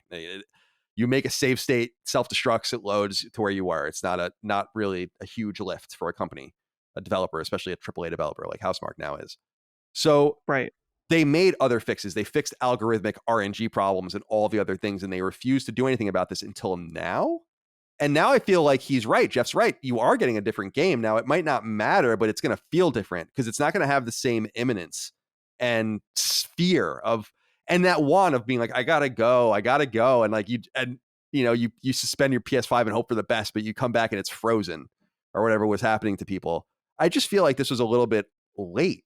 And I was a little surprised to see it, because I just thought through their silence that they had accepted, or not accepted, but that they were like, no, we want to do it our way. I know that they've acknowledged that it was something people wanted, but I just don't understand why you do it 6 months later. Right. I totally agree. It's definitely too late at this point. But to what Jeff is saying, the concerns about his experience with the game being different than those who played it before, it will be, no doubt. But I don't think that what you're missing is something to be upset about. The stress of putting it in rest mode and hoping for the best. The fact that you'll be able to just save and then come back is going to be a much better experience. And I guess, I don't know, like, you could make the argument that maybe the RNG is more fair now. Maybe it's not, it's somewhat not as punishing, in which, I mean, I guess if you really feel that you want to have the same level of difficulty, but I feel like now it's just more fine-tuned to a more enjoyable experience overall. So really, Jeff, I think you're the one who's getting the best experience, even if it is slightly different. So I wouldn't really see that as a problem. Chris, I'm curious what you think about the save scrubbing issue, particularly because in thinking about, I've beaten the game, spent an enormous amount of time with it, like 80 hours, and came to kind of realize that you could save scrub, but you don't really know to what end you're doing it. So the added frustration of uploading and downloading from the cloud constantly, I think, would be overrun by the feeling of being like, well, I'm saving and I'm scrubbing from this save, but I don't really know what's spawning from this particular point anyway. So it might not be a good place for me to save anyway. In other words, it really does default to a traditional quick save for convenience, and maybe isn't as big of a problem as I thought. Yeah, I really don't think this is a big deal at all. I never once thought about, the inconvenient save structure as being like a, ooh, what a thoughtful inclusion. Like, ooh, what they're really making the game real challenging. I never really thought about it that way. I thought about like, wow, this feature seems a little necessary. At the very least, like specifically back then when suspending your games just didn't work. Like I remember early on, that just never fucking worked for me. Like it like every time I would suspend a game to go watch something, or like maybe like even just to go back to the menu frequently, like it would restart the entire thing, and I'm like, all right, well, if the assumption was that would work well, then I wouldn't have had a problem, but it just didn't. So I don't know. I don't know if I feel that strongly about this. I don't know if this is really enough to get me to be like, man, I better jump back into Returnal again. I feel like a lot of that muscle memory is kind of gone. So it would just be like, I feel like it would almost be twice as frustrating for me to go back now, because like now I know that I can play it, but now I'm probably gonna be like, man, I used to know how to do this, and it's like, I can't foresee that being like a reason for me to come back. But I think I agree with you guys that it feels like really late to do this. Like there's no way this was hard to do. Right. There's definitely no way that was hard to do. Your game saving itself is not hard. But I do, maybe the conspiracy theorist in me smells a little something on the air, which could be a PlayStation Plus release for this game, which if that's true, then they need to nip that in the bud, because people are going to fucking lose it. Yeah. If it's available to millions of people suddenly, I think that might be where this is coming from too, but we'll see. Number 6, if you're a fan of Stardew Valley, and you very well may be, as the game recently surpassed 20 million copies sold, you'll be pleased to know that the next game from the one-man studio behind Stardew has been revealed. It's called Haunted Chocolatier, and while its target hardware and release window are both unknown, it's logical to assume that it will come to PlayStation. Stardew Valley came to PlayStation 4 in 2016 and PS Vita in 2018. Stardew Valley was heavily inspired by the likes of Harvest Moon, and this title seems to be of a similar vein. In fact, it looks a great deal like its predecessor, but instead of focusing on farming and building your relationship with a town, quote, the gameplay loop involves around gathering ingredients, making chocolate, and running a chocolate shop, end quote. Naturally, that's just a peripheral description, as the beauty of these types of games is in their random levels of depth. The developer ConcernedApe, who continues to work on his own, who works on his own by himself, and who continues to also work on other projects, notes that this game is still quite early, and that he continues to toil away on Stardew all the while. So Stardew Valley comes up on our show every so often. I really got into it in quotes on Vita, although I always reset my game like 10 or 15 hours in and then just start again, because I get frustrated with something or another. But it's cool to see something like this from him. Dustin, I was a little surprised that it looks exactly the same, though. Maybe it's not a huge surprise, but he is one of those guys, very much like our friend Tom Happ, who does Axiom Verge, where he does everything. So he has a style, right, and that's going to come out in the artwork. But it's kind of looking more like an expansion of Stardew Valley, and I know a lot of people are excited about it, but I wonder if that will turn anyone off. Yeah, that's a good question. I know for me, seeing the trailer, as someone who put tons and tons of hours into Stardew Valley, a lot of it was not focused, but the way you gather these materials is you go through this portal, and then you go and you fight stuff, and they drop, different materials that you can use to make chocolate, which is cool. But what's interesting is that I always found the combat in Stardew Valley to be the part that I liked about it the least. So to see that be the primary focus, or not the primary, but one of the major aspects of this game, was a little bit of a red flag for me. But overall, I am really, really excited to play this regardless, because, man, Stardew Valley was just such a really charming, really addictive game with a great soundtrack. And it's one of those games where I enjoyed it so much that no matter what he does, I'm at the very least going to check out. Fair enough. Chris, are you interested in this game at all? I don't really know how you feel about management games like this. Yeah, Stardew Valley is a game that I appreciate more than a game that I would personally play. I'm just not this type of I don't know if I could play relaxing games. I know that's like, Stardew Valley's it's got combat, and like it's not all relaxing, but these kind of like simulator games where it's like raise a farmstead. It's like Animal Crossing or like anything with those mechanics. I tend to avoid and like even if they are in the game, like even in like something like Skyrim where it's like you can learn alchemy. Don't you want to learn alchemy? It's like no, I want to kill a dragon. So I don't know. I feel like these kinds of games are just like not for me, or not for my taste. I really appreciate them though, and the fact that this is made by one guy is like remarkably impressive, and I think that should be like applauded and appreciated immensely. But it's just not a genre that speaks to me, and I can't say that this is I can't say that this is something that like really changed my mind or anything that got me like on board. This next one, number 7, we've talked about already, but we have to make it official. We've talked about this a lot over the last few weeks, but it's become official since we last recorded, and so we should solidify the news. Grand Theft Auto Trilogy, the definitive edition, is PlayStation 4 and PlayStation 5 bound, and it's coming sooner than you likely think, as rumors indicated. You can find the games a la carte or bundled together beginning November 11th, and better yet, if you're a PlayStation Now subscriber, you'll get Grand Theft Auto 3, the definitive edition, as part of the service beginning at launch. The games have been graphically reworked with better resolutions, frame rates, and textures, new lighting effects, and more.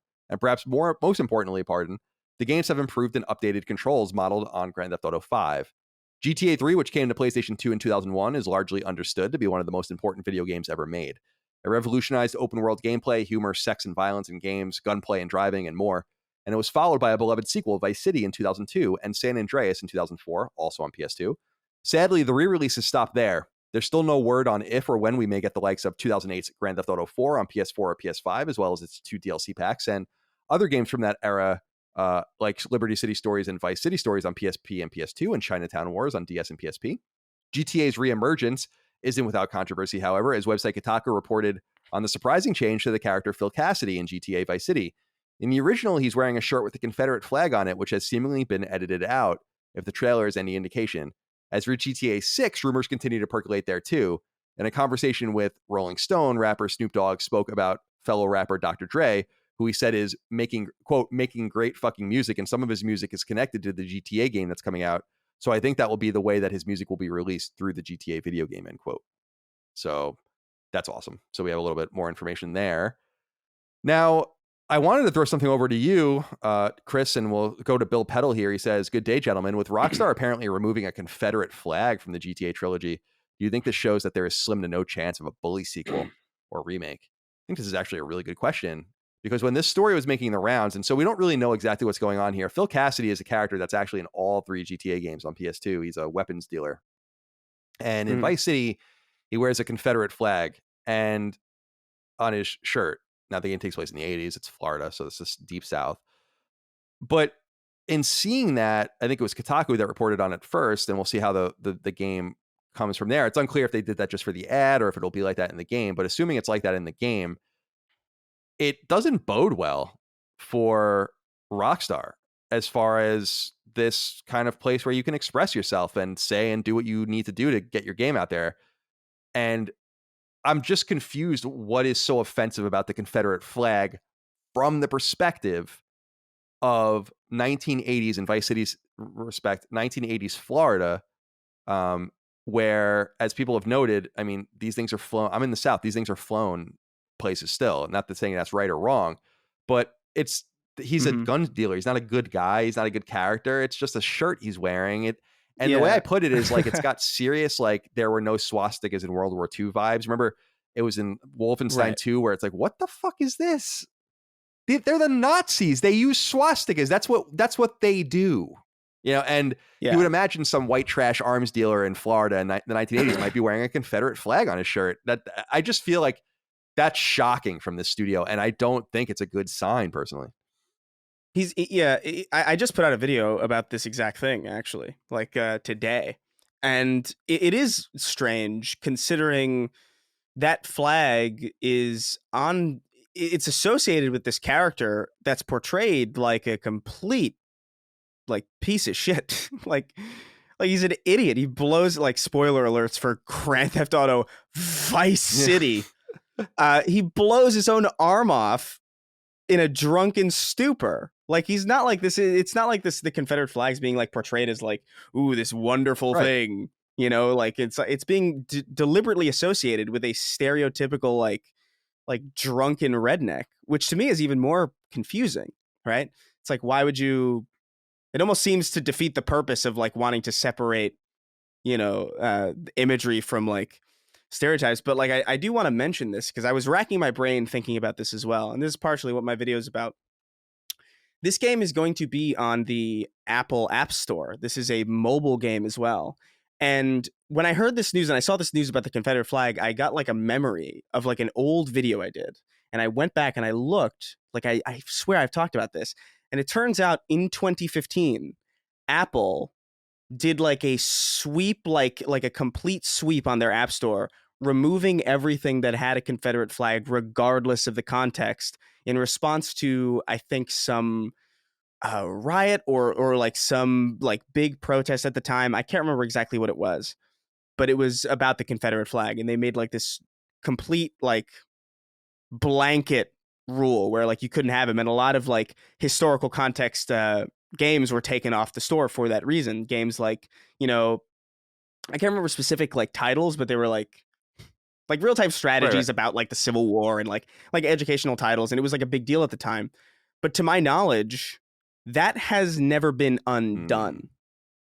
And so I'm not super concerned about this from a Rockstar perspective, because I really do think this is an Apple thing. And it's just like, we got to get the games on the App Store. They have this stupid rule.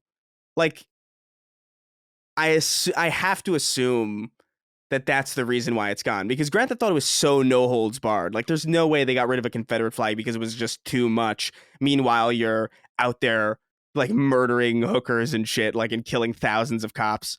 Especially because the context of that Confederate flag is, again, in association with a right-wing stereotype. So I don't even think it would make sense coming from like a liberal perspective to censor that in that context.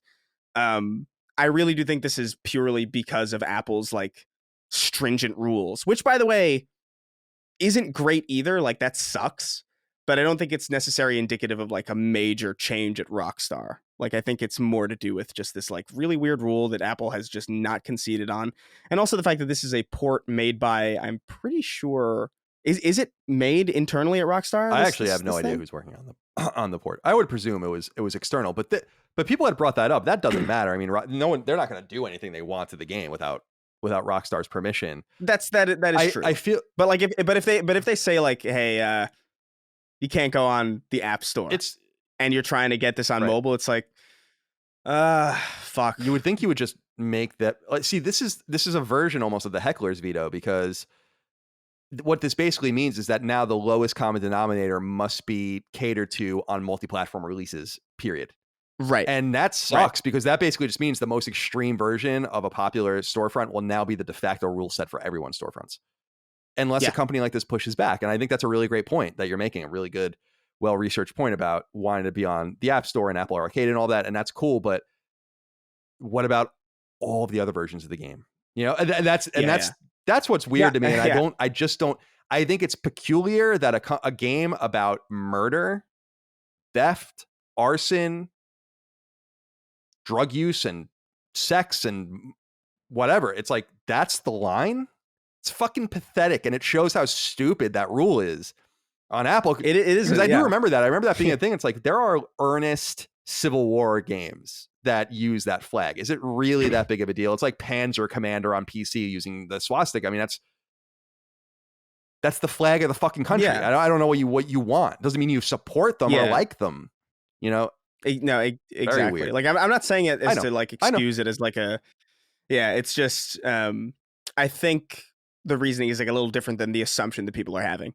And it sucks that like we have this thing where it's like, the biggest mega corporation just gets to decide what happens now based on a rule made in a time that is not even like, I really don't think if the Confederate flag was in the game, I really can't imagine that anybody would actually complain about it. Like, I really don't think even like your polygons or your more typical kind of like, crybaby places. Like, I don't think even they would make a big deal out of it, because again, the context of it seems so obviously like to mock the sentiment of that flag and the people who fly it. Like, I really don't think it would have been a big deal at all. So the biggest shame in this is that rules that are established in times of like unique oversensitivity just exist and overstay their actual desirability and their actual necessity, to the point where like even when no one cares, it's not allowed because it's just a blanket rule. And because Apple commands so much of the mobile market, they just get to make this rule and decide what the version of the game that everybody else gets to play. And that sucks. I think it's a different issue than like, you know, Rockstar being like being made more sensitive. I don't actually think that's happening. And I don't think we'll have a real leg to stand on with that until we actually see something new from them actually. But yeah, I just wanted to mention that because it's something that I forgot too until I like started looking around. Like, I swear to God, this exact thing has happened before. Well, it's excellent insight. And also a little bit of assuming that it's to placate Apple, then it's a bit of insight into how the sausage is made as well. Dustin, do you have anything to add? Right. I felt really smart because I knew the Apple rule. And so I was going to bring that up, and then Chris did. So I have absolutely nothing. I think Chris put it very well. So, nothing new to add. So I'll just leave it at that. Cool. Number 8, Sony has revealed November's extra big PlayStation Plus games offering, which, as you may recall, is buttressed this month by 3 PSVR games to celebrate the unit's 5th anniversary. The Walking Dead Saints and Sinners is one free download, while The Persistence from Sony's newest purchase team, Firesprite. Actually, that's not technically the newest. Bluepoint would be now. And fantasy-themed game Until You Fall is also free. All 3 of those games came to PSVR in 2020. On PlayStation 4, players will also receive Kingdoms of Amalur: Re-Reckoning, the re-release of the 2012 action RPG from developer 38 Studios and publisher EA. The new game comes by way of THQ Nordic, which is likely interested in continuing this franchise as well. It's actually getting DLC, right? And the port first came to PS4 in 2020. And finally, PS4 and PS5 players will receive EA's popular dodgeball multiplayer game Knockout City, as well as the new Among Us-like asymmetric game we talked about earlier, First Class Trouble. As always, these games are available to download free of purchase, in quotes, with an active subscription, and you should add all of these games to your download list, even if you don't want them right now, as you may want to play them later. I don't know if there's much to say here. I'm very pleased. I've been meaning to buy Re-Reckoning, and now I'm like, oh, there it is, because I know I'm going to want to play that at some point. I don't know. Some time in the future, but nothing too crazy there. Knockout City, nice little addition, and the PSVR games as well. Yeah, the PSVR game's supposed to be very, very good. That Walking Dead game, I know it may seem like a license game to ignore it, but it's supposed to be really, really good. Also, I've heard really good things about Until You Fall. That's one I want to pick up. I don't know if I can play it on PSVR though. After using the Oculus Quest for a while, it's just too. The tracking on PSVR. I'm really excited for the new one to come out so we can throw that thing out the window. Me too. Chris sent me his PSVR and I never received it. Yeah, that's pretty great. So I have that's real wonderful. So I've had a launch PSVR, and then I bought Chris his own PSVR, which he never used, and then he sent it to me. But then it never came. But my VR unit something is broken, and I don't know what it is. So I think the quickest thing would just be to buy a new one. So I think before the end of the year, I'll just expense that. Because whoever's got my PSVR and has that card I put in it for Colin, don't read it because it just doesn't make sense anymore. Like, you've ruined my joke. It's probably just fell off a conveyor belt. It'll probably once in a blue moon something gets delivered like really, really late, and it becomes clear that someone just found it. Like I don't and right. Like where has this thing been? That happens like once in a blue moon to me. Something shows up and I'm like, what the fuck? Where has this thing been? What is happening with this thing? Yeah. But nice little offerings there. And yeah, I would like to get re-familiar with PSVR, although I've been saying that for a while just because there are a couple of games coming out that I do want to play. Moss 2, I was a big fan of Moss. I would like to play the sequel to that and a few others. So anyway, I'll let you guys know when that happens. Number 9, one of PlayStation 4's biggest surprises was 2015's Until Dawn, the second-party exclusive from British studio Supermassive. Until Dawn is a horror adventure game that plays a lot like a teen movie, and Supermassive went on to make some PSVR fare for Sony before moving on to greener pastures with publisher Bandai Namco, who agreed to fund a staggering 8 games in a new annualized horror series called the Dark Pictures Anthology. The anthology began in the fall of 2019 with Man of Medan, continued in 2020 with A Little Hope, and then in just recent weeks with House of Ashes. And now we have the fourth game announced, The Devil in Me. However, the announcement trailer came with a surprising piece of news at the end. The Devil in Me is the end of the so-called first season of the anthology. Now, it's open to speculation whether the series will continue beyond Game 4 at all, as the games haven't been anything close to critical or commercial hits. Could it be that Bandai Namco intends to get out of this contract, or is this reading too much into it? For what it's worth, Supermassive ported Tarsiers' hit game Little Nightmares 2 to PS5 earlier this year, and studios on solid footing with 8-game deals don't do port work. So I was trying to investigate a little bit. I'm like, I don't feel like, why would you want to do port work? That's like porting Little Nightmares 2? You have an 8-game deal with a big AAA publisher. You don't need to do that. Or do you? And that's why I'm wondering what's going on with this series. Chris, what do you think? This seems like trouble. Like, to me, like, my base instinct is that, like, these are not doing well. I haven't heard anybody really talking about these games. Like, this is not, like, bottom line, like, I don't know anybody who's played these things. Like, for real. They sell, like, I don't, like, none of, I was gonna say they sell respectably enough, but I'm with you. Like, I've had a few people earnestly recommend them to me, but it's not like Until Dawn, which was like a phenomenon. I think that's what Bandai Namco was kind of hoping for with, like, but it would have been better to just get one great game than have them do this over and over again. I'm being speculative. I just think that there must be an escape clause from that, and that might be it. Although part of me also says, if they're going to exercise the escape clause, why would you even say it? You know, like, right? You just get out. Yeah. Dustin, what are your thoughts here? It's interesting just in that this one is supposed to be the best one so far. I know that, like, let's see, IGN scored it pretty well at 8 out of 10. Yeah, House of Ashes is about the Iraq War, isn't it? Or yeah, which is kind of cool. Yeah. This is one I actually want to check out. I played Man of Medan, and I thought it was not good at all. And so, but I'm very interested in this concept. I mean, the three of us all love Until Dawn and thought that was a really fantastic game. So it's like every time just hoping that they get there, right? They get back to that. And so I'm curious about House of Ashes. I still want to play it, but I don't know.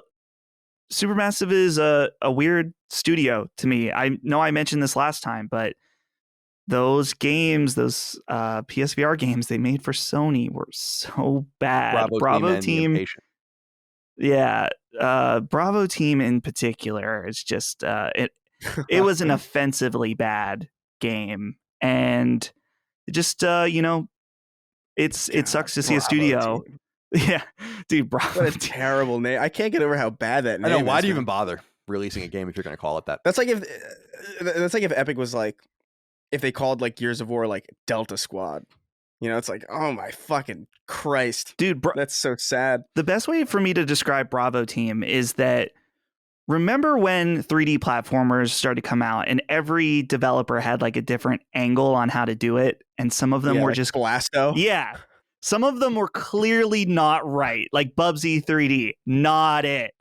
Bravo Team is the example of a VR shooter that it was in its infancy and they're trying to figure out how to do this. And Bravo Team is just simply not it.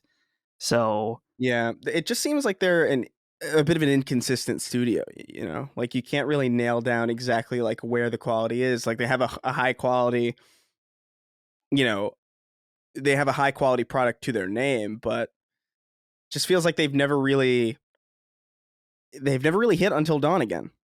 And it's kind of a shame because it's been a while, you know? All right. I'm interested to see what this next one, what you guys think of this next one. This is news that no one's talking about, and I'm really surprised by that. So let's get into it. Team Ninja, the studio best known for the Ninja Gaiden revival games, Dead or Alive, Metroid Other M, and Nioh, quietly announced their new game, according to famed Japanese gaming publication Famitsu. The studio is working with its parent publisher, Koei Tecmo, on a game revolving around the famous Chinese novel Romance of the Three Kingdoms. Now, this is interesting for multiple reasons. First of all, one of Koei Tecmo's all-time biggest franchises is Dynasty Warriors, which is literally based on this subject matter.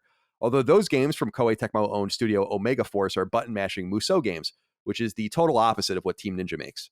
Another reason why this is interesting is because Chinese historical and fictional subject matter are otherwise rarely broached in mainstream video games. Finally, it's interesting because the team is also already working with Square Enix on Stranger of Paradise Final Fantasy Origin, for PS4 and PS5, due out in March of 2022, and just launched Nioh 2 exclusively on PS4, PS5, and PC in 2020. It's therefore likely that this is their other game for anyone hoping for a new Ninja Gaiden or Nioh.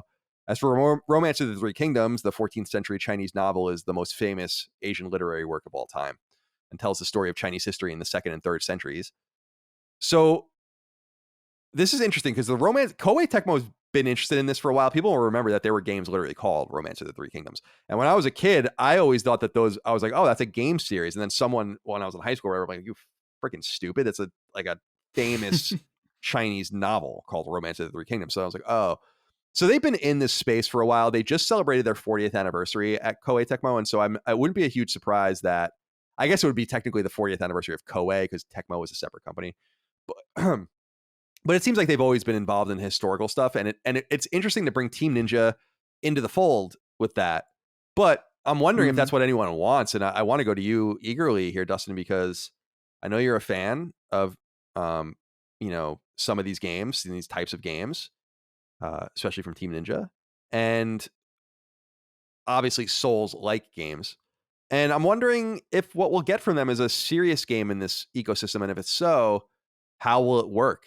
And will it complement Dynasty Warriors? And what I was wondering is, are they making Dynasty Warriors? Like, is it possible that they're making Dynasty Warriors, and it's just going to be, they're going to call it Dynasty Warriors, and it's just going to be a different game, that's like what came to mind for me. And I was like, that's kind of genius, actually. But I don't know. What do you think? Right. It's unfortunate in that I feel like they were really hitting a stride, even though Nioh and Nioh 2 weren't really to my taste. But fans of Nioh 2 were saying how much significantly better it was in the first one. And they were really kind of, when it comes to Souls-like games, they're really the only ones that were really doing it arguably in a competitive way against From, right? Like many others have tried, but no one has come really quite close other than Nioh, I would say. And so now to see them, they're doing the Final Fantasy game, which from a combat perspective is very Nioh-like, but it is also very Nomura, as we've seen in the things we've seen so far. So it's like, who knows how that game's going to be. But now to see them go and do something with this Romance of the Three Kingdoms, I've actually never heard of this series, and apparently there's 14 Romance of the Three Kingdoms games. So who knows? Maybe this will be a new reimagining. I was going to say, I feel like it might go back to like the NES, like that series. Let's see. The first one was in 1985 on PC 88 and Amiga. Yeah, Amiga. So and NES too. Yeah, even earlier than that. So it's because I remember playing them I think early in the PS2 era because that was like when Koei was like all over the place. From Software released like 7 million games on PS2 early on, and all those kinds of games. So there was a lot of stuff coming out at that point. But yeah, I don't know anything about the story. I know that the Three Kingdoms are like the three kingdoms of China during that era and the different interactions with them. And apparently just a very well-worn story people like to hear over and over again. I guess very similar to World War II or the story of Jesus, or something that people can just like endlessly hear and experience. So we'll see how it goes, but I don't know. I'm bummed just because, well, I'm not bummed. I don't really care. I guess I don't even want to strike that from a record. I'm most interested because I feel like this could be a Dynasty Warriors game. Like, it would be interesting if they released a game called Dynasty Warriors. I don't know. And I'm not saying they're making a Musou. I'm saying that they're making their kind of game, but tying everything together. But I don't know. That's just speculative. Number 11. How's this for a random game announcement? The 2018 horror film A Quiet Place, which received a sequel earlier this year, is getting a game set in the same universe. It's important to note that this isn't an adaptation of the film's stories, but rather its own tale, and it's under development by studios Illogica and Epitome, published by none other than Saber Interactive. According to our press release, this is, quote, a new single-player story-driven horror adventure video game, end quote, and is the, quote, first official video game set in the terrifying A Quiet Place universe, end quote. Illogica, located in Canada, is a for-hire team that has worked alongside Ubisoft in the past, but has never led its own project. Same for collaborator Epitome, located in Texas. As for Saber Interactive, the Florida-based entity, of more than 1,500 people, has been in the Embracer Group family since last year, alongside other publishers like Deep Silver and THQ Nordic. Saber itself owns about a dozen studios, among them Aspyr, which is currently working on the timed PlayStation 5 and console-exclusive KOTOR remake. Chris, what do you think of this Quiet Place video game? I actually really dig this IP. I liked this movie a lot. And I feel like you and I talked about it when it came out, because there of the things that didn't make sense, as I recall. Like, it just doesn't make any sense, but I enjoyed it. I'm wondering what you think of a possible game foray into this, maybe not unlike what Bloober did with Blair Witch. Yeah, I mean, I think it could work. It's always interesting to see like what IP people choose to kind of like bring into either from games to film, or from film to games, or from television to games, or whatever. I think it's always interesting to see like what are people thinking, like what about A Quiet Place lends itself to a video game? I don't know. Stealth, maybe, because presumably it's about, they don't fight. Yeah, I mean, so like it has to be all stealth, like non-violent. So it could be interesting. Like I'm interested in the premise of it from a video game perspective. I didn't love the movie. Like I thought about it too much. Like that's a movie you definitely can't think about too hard. Because you have these like, they're attracted to sound, and it's like, are there just no waterfalls or something? Like I feel like they'd all be like, I don't know. It's just like very strange things that like I was just like, all right. Oh, you built a little shelter in your house completely silently. You put the sand on the ground so you can walk on it through the woods. I thought the movie was really interesting, just because I like the idea of asymmetry. Like there was no hope. It was just that it was a cool idea. It was kind of, it reminded me of The Road in the sense that it's over. Now they have to figure out how to make it work. Dustin, do you have anything to say about this? I'm with Chris in that I didn't like that movie purely because I thought about it. Chris, you mentioned the waterfall. Isn't that in the movie where they're like, oh, we don't have to be quiet because there's a lot of sound around us? Yet John Krasinski has all this tech equipment. It's like, dude, just get some speakers, blast music around your camp all day long, and they'll never be able to hear you, because all they're going to hear, you could blast 311, whatever, for Colin, like just all day long, all day, every day. And then you'll never get eaten. And then they'll kill themselves. Or you just, well, what I was thinking more of was just like, it's so loud there, but they're attracted to sound. Shouldn't that be where they all are? Like, wouldn't that be just like hanging the out, least safe place? Yeah, like well, I was thinking I was thinking that they're used to there being noise there, and therefore they just ignore it. Well, then why not just live? Yeah, I think there? it's a totally reasonable inquiry. It's all just like very confusing. It's all very like, all right, it's like I'm thinking about it too much. And but I think as a stealth horror game, I think it has a lot of potential. I think that'd be really cool. Maybe it would be like more in the vein of Alien Isolation. Wasn't there not a lot of combat in that game either? No, I don't think there was any. I think it was. I don't remember. I didn't finish that one. Like I played a little bit of it, but like from what I remember, it was like no combat at all. You just like trying to maneuver your way around this place, and that was a great example. That was a great use of an IP. Like Alien Isolation is fantastic. Especially for like the genre that it is, but I could see it working pretty well. Like, why not give it a shot? Yeah, Alien Isolation, I've never played. It's a very well liked game. I don't know why I didn't play it. All right, consolidation continues in number 12, and a surprising bit of news. I promised we would talk about this. Japanese gaming publisher GungHo Online Entertainment has sold off one of its most valuable studios, Grasshopper Manufacture. The studio is now unfortunately under the leadership of Chinese entity NetEase, which has been increasingly aggressive in broaching the console gaming scene.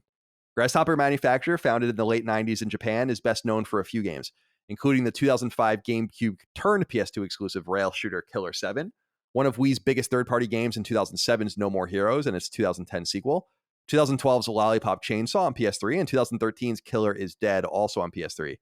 The move comes on the back of other similar industry news emanating from elsewhere. For instance, beleaguered Polish entity CD Projekt revealed that it's purchased the studio Molasses Flood, the team behind The Flame and the Flood, to work on a game within CD Projekt's IP, while upstart publisher Focus Home Interactive has acquired French team Douze Dizeme. That means, what does that mean? That means 12/10 in French. The studio behind the 2020 puzzle title Shady Part of Me, which came to PS4. I think that's right. So nothing really to report here. I'm shocked to see the Molasses Flood become a CD Projekt studio. I don't know if you saw their new logo, but it's a little weird because it's like their logo with red and it's like a CD Projekt company. And I'm like, what the Fuck. Oh, weird. You know?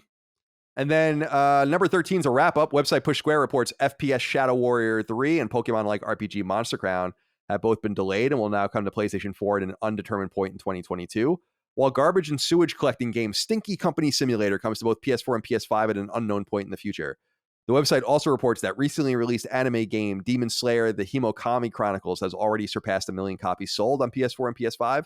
Website Komatsu reports survival horror game Tormented Souls comes to PlayStation 4 early in 2022, with a PS5 version already available as of this past summer. The website also reports that JRPG Tales of Arise has now surpassed 1.5 million copies sold, while Resident Evil Village has surpassed 5 million units sold. The website also notes RPG Digimon Survive, slated for launch on PS4, has been delayed into 2022. And finally, publisher Ubisoft revealed 2019's Ghost Recon Breakpoint is receiving a massive update and level cap increase available now, while the Division 2's upcoming big update has been delayed until February of 2022. That's all the news. Boys, tradition dictates we end every episode of Sacred Symbols with 6 questions, comments, concerns, thoughts, and ideas from the audience on Patreon at patreon.com/laststandmedia. Thank you for supporting us over there for early ad-free access, exclusive access to Sacred Symbols Plus, get your name in the credits, so on and so on and so on and so on. Thank you. Ian Savage wrote in and said, greetings, C, and Big D. My question is for Dustin, but we'll take everyone's input. With rumors circulating that Bluepoint is working on a supposed Bloodborne sequel, I can't help but feel like this is a bad idea, and I'm not sure where this rumor has come from. It's come from me. Colin has said in the past that From Software doesn't necessarily need to develop the sequel, and Sony can have any studio do it. But Miyazaki-san has said himself in the past that he'd be willing to direct, but hasn't gotten the go-ahead from Sony. Yes, Bluepoint has shown competence in their remakes and remasters, but I'm skeptical they could actually deliver on the narrative and environmental design that FromSoft is known for, and might be at risk of a Dark Souls 2 situation. I would love your thoughts.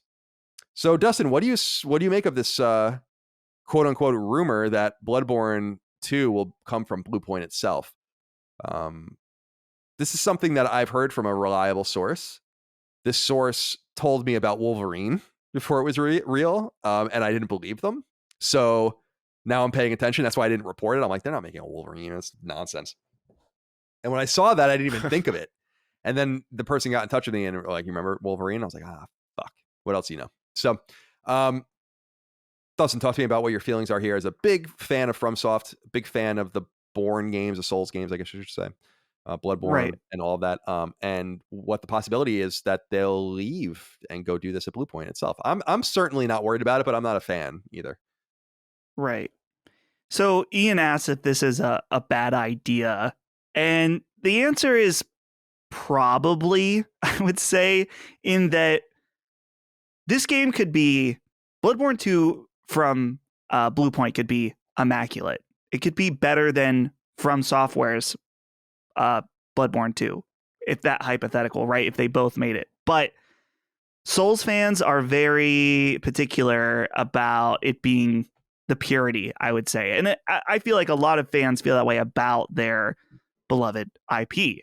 I'm kind of the same way. I am hesitant about the idea of someone outside of From Software making Bloodborne 2, but I will say that Bluepoint has shown the absolute reverence to source material, that is something that is very, very important to them.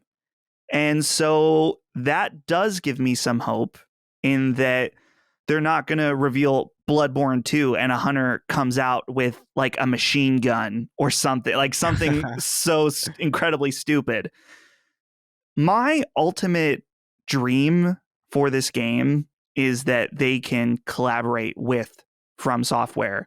Particularly what Ian mentions is the environmental and narrative aspects. And I would take that a step further and just talk about the art direction, which I think that's something that From Software has something like they've got the sauce, the secret sauce for that.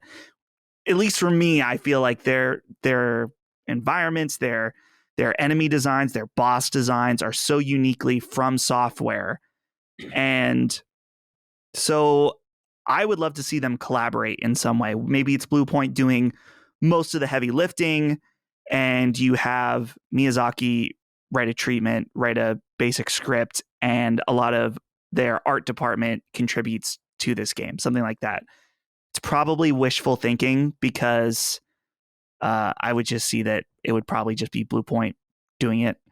But I think it's possible it could be good. I have to remain optimistic about it. I want to give Bluepoint a chance just because they did such a fantastic job with the Demon Souls remake that it's only fair that I would remain open-minded for this next game too. But ultimately, I would have rather seen From Software make it. Well, we're going to find out, I think, and I think it's as simple as money. I think Right. From Software is a very expensive to hire studio. In fact, I couldn't imagine many more expensive studios to hire than From Software, and it would just be simpler and easier. I also remind you that they might think that a lot of the special sauce from Bloodborne came from them, not from Bluepoint, but from Sony itself. I mean, it was really guided internally by XDev, and it's important to note that XDev has no presence anymore in Japan. So that's another reason why they might want to bring the game to the States. So we'll see what happens, but I'm confident in the source. I mean, I'm totally confident in it, considering the source was right about a real right, or I should say left field sort of prediction that I certainly would have never made. Chris, this next one I want to throw at you. We discussed this a little bit, but I'm curious what you think about the question Late Nate poses more specifically. He says, "Hey D," giving it to a pair of C's. I want to ask if you think there is a possibility that Xbox dominates the conversation this holiday for the first time in a generation. Xbox has Halo Infinite and Forza Horizon 5 coming out for the holidays this year, arguably the two biggest games coming out in this period. PlayStation has essentially nothing exclusive from this period of time, thanks to them having to delay games like Horizon Forbidden West, leaving them to run on brand power alone. Of course, third-party games as well. Now, Chris, I'm really curious what your take is on this, because I would argue that 3-week period, Horizon or Forza rather, comes out, and then a few weeks later, Halo comes out, is the biggest 1-2 punch that Xbox has had in 2 generations. And I don't recall there having been a holiday dominated by Xbox conversation in, he says a generation, I would say more like 10 years. So I'm curious what you make of that. Yeah, I mean, I think it's very likely. I mean, only just because it's really just math at this point. It's like the PlayStation doesn't have anything right now, and Microsoft has 2 really important titles launching, one of which is going to be free to play and on every currently supported Xbox platform and PC simultaneously. It's going to be a big thing that is going to dominate the conversation for sure. Forza a little bit, probably a little bit less, although not for lack of quality, but just because I don't know if Forza is as big in the gaming conversation so much as it is with just the audience of people who happen to like those types of racing games. Like, I know a lot of people who like racing games, who really love Forza, but they're not necessarily like in tune with like the conversation on the internet. They don't know they wouldn't be able to tell you who like Lionhead, or like what Lionhead was, or like, like these old Xbox studios, or they might not even know about Halo really, but they know Forza really, really intimately, and it's going to be a huge splash, no doubt. What's interesting is that Halo is going to be dominating around like a weird time, because Halo is coming in December, which is like kind of Christmas season. So it's almost going to feel like a Christmas game, which is like very bizarre. Like, that's never really been in the style of that series. So it's going to be interesting, but I do think this is definitely the best fall that Xbox has had in a very long time. Like, I would say, yeah, over 10 years. Yeah.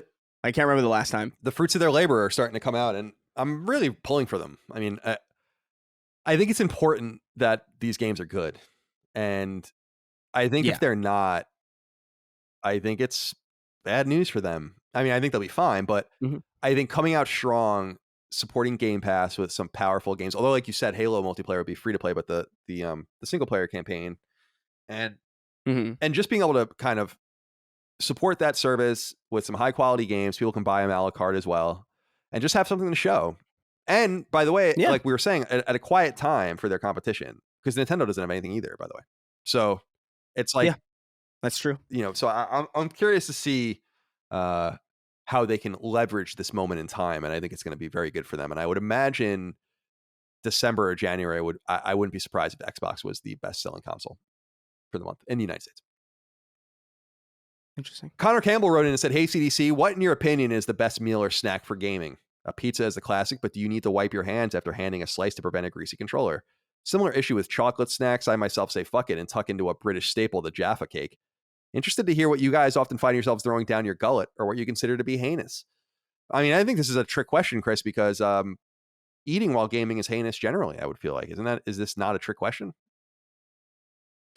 I don't know. Like, it depends on, I think, what it is. Like, obviously, you're not gonna.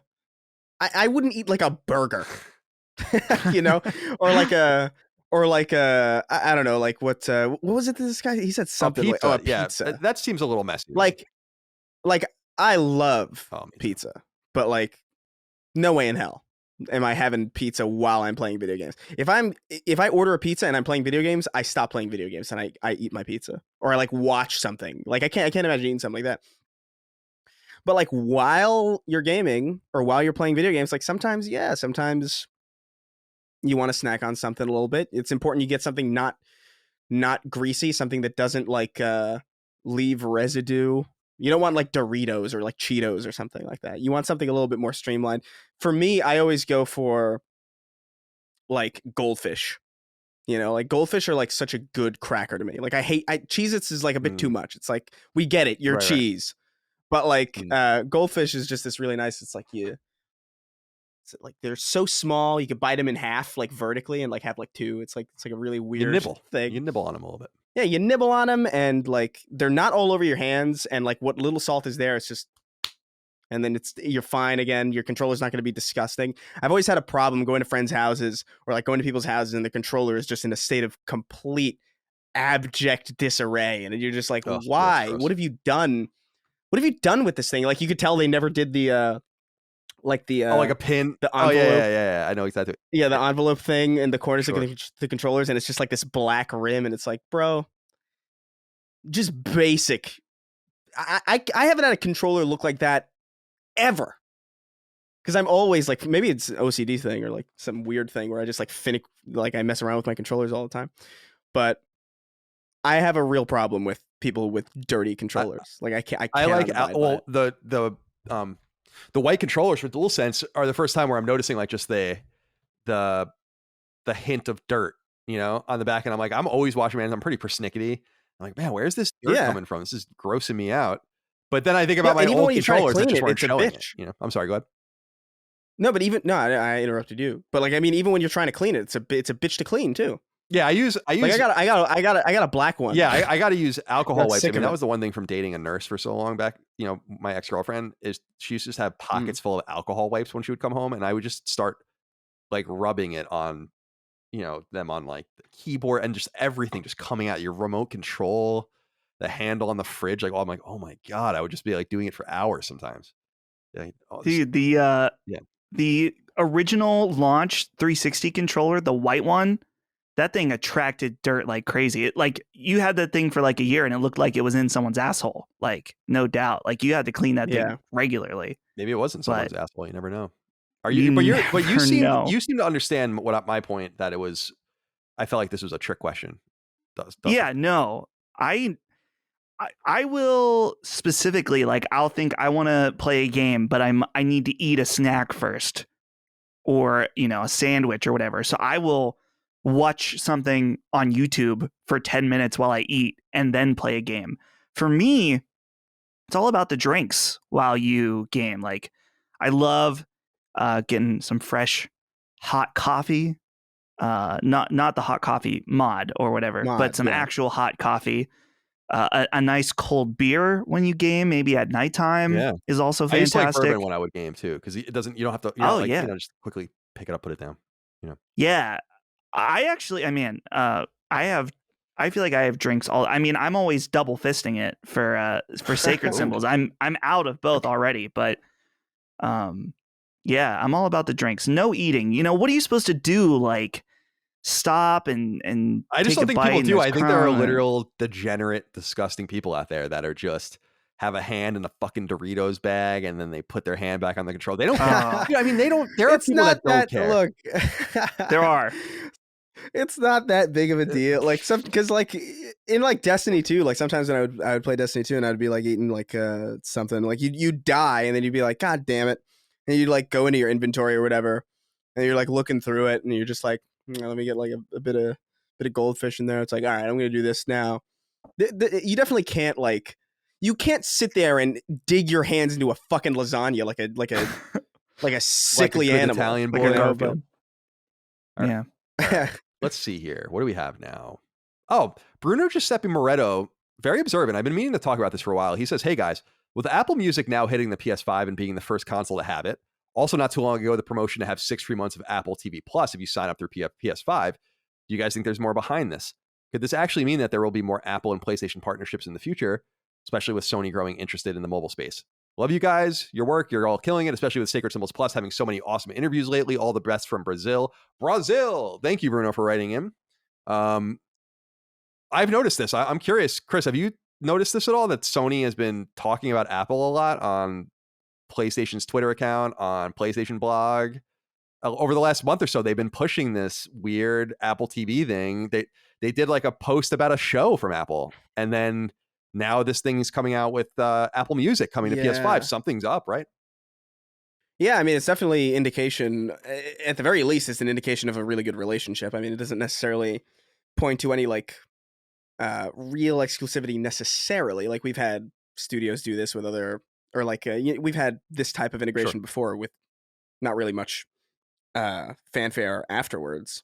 But I do think it's highly suspicious that they seem to be publicly mentioning each other so much, or like the fact that it's included with what is it? What's the promotion again? It's like you got like 6 free months if you sign up months? with your PlayStation 5. And then they did That's pretty and crazy. then they did a post or two about like one of the shows that they have on there. I was like weird. I didn't even I stopped reading it because I'm like, what is this? You know, like what? Yeah. But I'm sorry. Go ahead. No, the 6 free months thing is crazy because like 6 months is like a lot for subscriptions. Definitely. You know, like that's like a lot of money just left on the table, especially if it's reaching like everybody who has a PS5. That's like potentially like millions of dollars just gone, kind of. That's a long period. That's a long grace period, especially for Apple TV, which I feel like doesn't really have much content. Like I can't even imagine. I don't know necessarily, but I can't recall the last time I heard about like a show that everybody was talking about that was exclusive to like Apple Ted TV. Lasso like, is probably the biggest one, right? Still. Yeah. What is that? It's a show about like a football coach that goes to the UK and becomes like a soccer coach, right? Something like that. Oh, but it's supposed to be like really never good. even heard I don't of know that. what that's all about. Right, but they don't have like a Man in the High Castle or like a Squid Game. I wish they did. Like I'm sorry to interrupt. I was going to say the show they seem to be pushing is Foundation, and there's actually posts on. I just looked it up. There's posts on PlayStation blog, and actually when I first saw that, and I was like, it says David Goyer on it, adapting Foundation for Apple TV. You know what came to mind for me? And I was like, oh, that's cool. I was like, oh, it's a Control TV show or something. Like I wasn't even thinking twice about it, right? And then, so anyway, we don't really know what's happening here, but Dustin, I'm curious what you think about it, because this seems to be an enemy of my enemy is my friend thing for Apple. Apple and Microsoft notoriously don't like each other, going way back 40 years. So now they've obviously worked with each other many times, but I think they would like not to. And I feel like this has nothing to do with PlayStation. It has a lot to do with them not being Xbox. Yeah, I don't personally think this means anything, just because we've seen a shift in Apple over the past really 1.5 to 2 years, where I think Apple is starting to understand that they need to get their core services out of just their products. And we've seen this specifically where for years, if you had the Amazon Assistant devices, you could not use Apple Music on it. You had to use Amazon Music. And it wasn't until recently that Apple allowed you to connect that account to that. In addition, if you wanted to rent stuff from Apple, like a movie from Apple, you had to own an Apple TV. It wasn't until recently, like I said, the past 1.5 to 2 years, that the Apple TV app has started to appear across devices, whether it's smart TVs or consoles. And so I think this is Apple just thinking like PlayStation 5 is huge. It's the biggest console right now. let's let people know that Apple TV Plus is an option. Apple Music is also an option.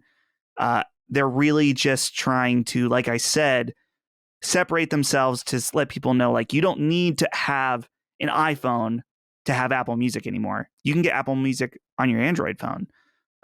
So I don't know. It could be something more, but my bet is that it's mostly just Apple wanting to get more subscriptions for their services. Good insight. Proper David wrote in and said, "Hey CDC, I've been thinking about how recently, about how PlayStation and Xbox fit into the product versus platform dynamic. In a product model, companies create value by developing differentiated products for specific customer needs and charge money for those products.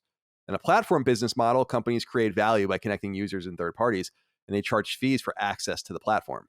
Products versus platforms is a spectrum, but Sony seems to be more of a future in selling products, while Xbox seeks to be the dominant platform. Companies can be successful with either model, think Apple and Amazon, but do you think the gaming industry will converge on one model or the other? Thanks for all you do and keep porking that poultry."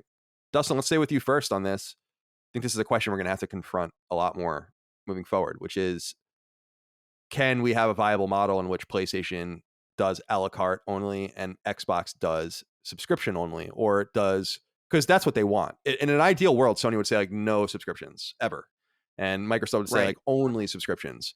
And I don't see a situation where they can both win, because similar to what we were talking about earlier, I feel like this has a deleterious effect, or at least a pulling effect on everyone else, because with the two biggest platform holders refusing, or not, let's say doing only one or only the other, like if I were a third party, I would very quietly be pushing for Sony to win. Like very much so, because there's way more money and security in that, as opposed to the way Microsoft is trying to do things, which is why I'm kind of a little surprised why more companies aren't overtly just giving shit to Sony to say like, we should try to kill this, like now in the crib before it removes all of our profit margins. So what do you think about this question for Proper David about platform versus product, and if both can be successful here? When we look at not the same, but comparable mediums of music and TV, movies, right? Very different products, but they're kind of lumped into that digital category. I feel like the rise of the subscription music service and the subscription platforms like Netflix, Hulu, or whatever, both of those were born somewhat out of a necessity to fight piracy, right? People were downloading music like crazy. And obviously that's still a problem, but I think that a lot of people that maybe were pirating music were like, oh, well, I could go through the hassle of using torrents and uploading it, putting it on my phone or whatever, or I could just sign up for this $10 subscription and get literally everything at the click of a button. And it's the same case with Netflix and Hulu and other services, or at least used to be when there were less services around, that why go through the hassle and the risk of doing something illegal in order to get these products when you could just sign up for a service. Video game piracy is a problem, but when it comes to these new platforms like PlayStation 5 and Xbox Series X, it's currently, I don't think, a big issue. In fact, I don't think that there's a way that you can pirate PS5 games or Xbox games at the moment. Switch is a little bit of a different story because of how it's been hacked, but eventually I guess it will be broken open. But that's kind of the thing that I've been thinking, is that it's like they don't need to surrender to the subscription model yet. Xbox went and did that because they needed that shot in the arm when they were hurting very badly. So I really don't have an answer on which one I think will prevail, but I just wanted to provide the insight on why the streaming platforms and the subscription platform for other industries have worked out of a necessity to fight people stealing. Sure. And I just don't see that that's a big problem yet. And maybe it will be at some point, but as of right now, it doesn't seem to be an issue. Yeah, that's good insight. I think, and I'm curious to bring you in on this, Chris. I feel like you were saying you didn't know, Dustin, who would win. I mean, I have a good feeling that subscription service is going to win. I just think Sony doesn't want that to happen. And I think we might be upset about what happens as a result. I think a lot of people, for instance, if you're into music, and you guys are, my personal opinion is that albums feel less complete today. They're shorter. There were some sort of deleterious effect on the way we stopped consuming music by album and started consuming them by song, by single. That happened back in the 8-track and cassette tape era. Of course, you can buy record singles, but I feel like there were some effects, and we're used to it now, but we might not necessarily like what it is if we knew there was an alternative. And if that makes any sense, I feel like that might be the future we find ourselves in with games, wherein we do have PS Now and Game Pass and all these things, but we're like, man, remember the a la carte days when you could like really buy a game? And I'm bummed that might be what happens. Although I'm confident that will end up happening. And part of the reason I'm confident in it, Chris, is because companies like most recently 2K, earlier in the year Square Enix, are giving new games to Game Pass, which hurts them. I know it's a short-term gain and they probably make money on it, but it hurts their business model. So, and then it creates numbers like where Turtle Rock was saying 6 million people have played Back 4 Blood, and it's like, who cares, dude? I have no idea how many people. Like, it's a subscription game. That doesn't tell us anything. So anyway, it's all muddied now. What do you think? Yeah, I mean, I think it I think it makes things a little bit more complicated. I think we have a tendency to kind of yearn for simplicity. Like it was a lot more simple when you could just be like, how much did this game sell? And just kind of immediately understand it. But it's a little bit more nebulous now. Like there are a lot of different avenues to playing the same title. There are so many different storefronts. There's so many different subscription services. And it can be a little bit overwhelming, a little bit muddy, a little bit infuriating to deal with. But I also think that there is just kind of an inevitability of convenience that technology it kind of inherently instills, to the point where, like, yeah, it might be better to have a la carte albums the way we used to, with like songs that led into each other, because they were meant to be listened to as a whole in like an album, as opposed to like, a single here and a single there, and people are like finding them on like Spotify playlists or like playing albums on shuffle. So,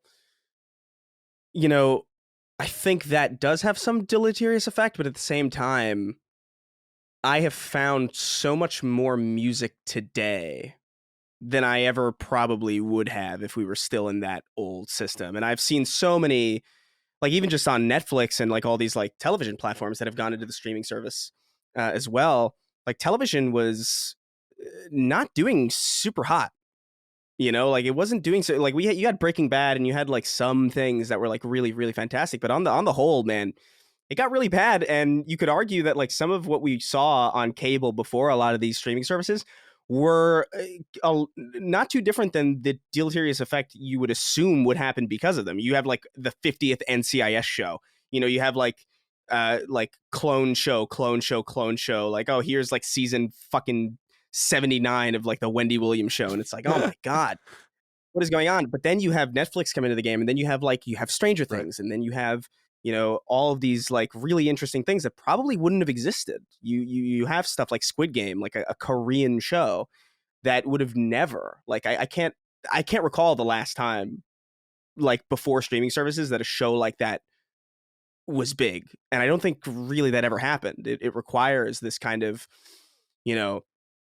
I feel like it requires this system to work. So I do think there will be aspects of the old way that we did things that will always be a little bit more fonder in our memories and a little bit sweeter to think about, like a simpler time when things were a lot more complete and coherent and cohesive. But at the same time, I do think the value proposition that is being made here is that we have higher quality stuff than we had before, and more varied stuff than we ever had before. And that's always likely to change, when maybe, we see things bleeding into each other. We see Ubisoft models and free-to-play models kind of muddying the water a little bit on that front. But I don't think anybody, I don't know really what you can say about it other than this is the way all media was always going to go. and you can fight it, or you can learn the best way with which to deliver quality stuff and quality products through it. And I think that's a better way of going about it than just pretending like it's just not going to happen, because it is. It's happened to every other medium so far, and even books, dude. You can download books Audible. Like, you can download books on a Sound like Donald Trump subscription. there for a minute. So, books. No, I just I'm I told don't know. they're the best. I think we just I'm need told to. these are the best books. These are the best books in the whole world. I don't know. I've probably no. I rambled, think it's like, good. a It's lot good. on it. I think this is really good insight, and you're probably right. That's why I just feel like things, unfortunately, technology trends towards not only corporate monopolization, but stylistic monopolization. You even think about things like the GUI and how like Windows and Macintosh will look the same and still look the same. Like, it doesn't even matter. At some point, like, people just reduce to what works. And yeah, everybody's phones are basically Right. the same thing, even though they're like, oh, you got a Pixel or an Android or an iPhone. It's like, it doesn't matter. yeah, It's the same kernel is shit. different, but what you're seeing is really no different. So I think you're probably right. I think that's very prescient, and we'll see. Yeah, and I do think we're in a weird spot too, where like technology is getting to a point where like we're gonna have to make some really uncomfortable decisions. Where like, because there's no doubt that robots and AI are probably going to like be a massive thing that's going to cut a lot of jobs. I agree. And then we're gonna have to be like, what do we do when there's a lot of people to work but no jobs? This is when we go to war with the robots. This is the water wars. War. That's right. Alan Olson has the final inquiry. He said, and this is kind of parallel to what we were talking about earlier with mascot brawlers. He was saying, "Hey fellas, long time, first time. My question is simple. With Sony throwing out a kart racer during its newest state of play, did they miss an opportunity to try a character-based racer like Mario Kart? I feel like they could have done something with that since there aren't many kart racers out there. Thanks for all the content, boys. Stay healthy and keep effing the F out of that chicken." Man, you guys are gross.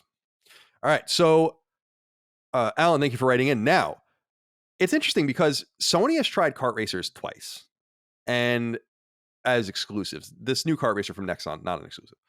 But they had Mod Nation Racers, and then they had Little Big Planet Karting. They both came from the same studio. Doesn't exist anymore. We talked about them last week, United Front Games.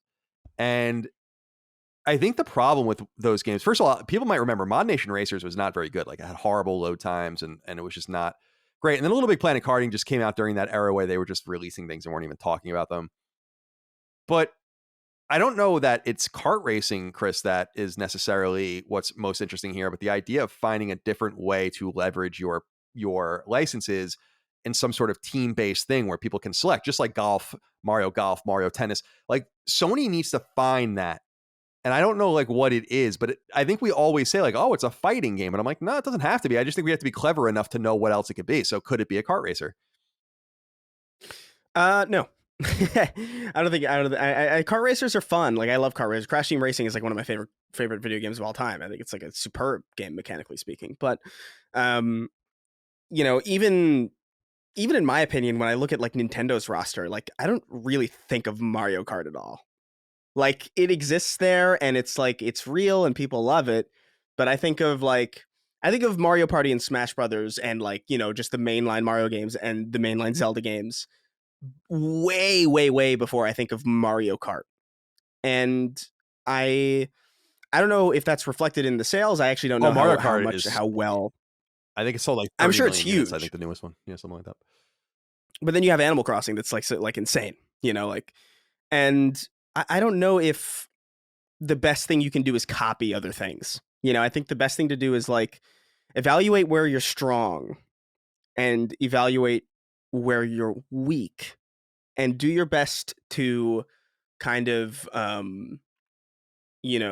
allocate resources to those areas that need strengthening without sacrificing that which makes your title strong. And I don't think you need to have like a kart racer or like a character platformer fighter. I think you just need a really solid game. And I think we've had that with like God of War and stuff, but like even with God of War, man, like even these like big releases, we have these like little things. Like, why is the UI so stupid?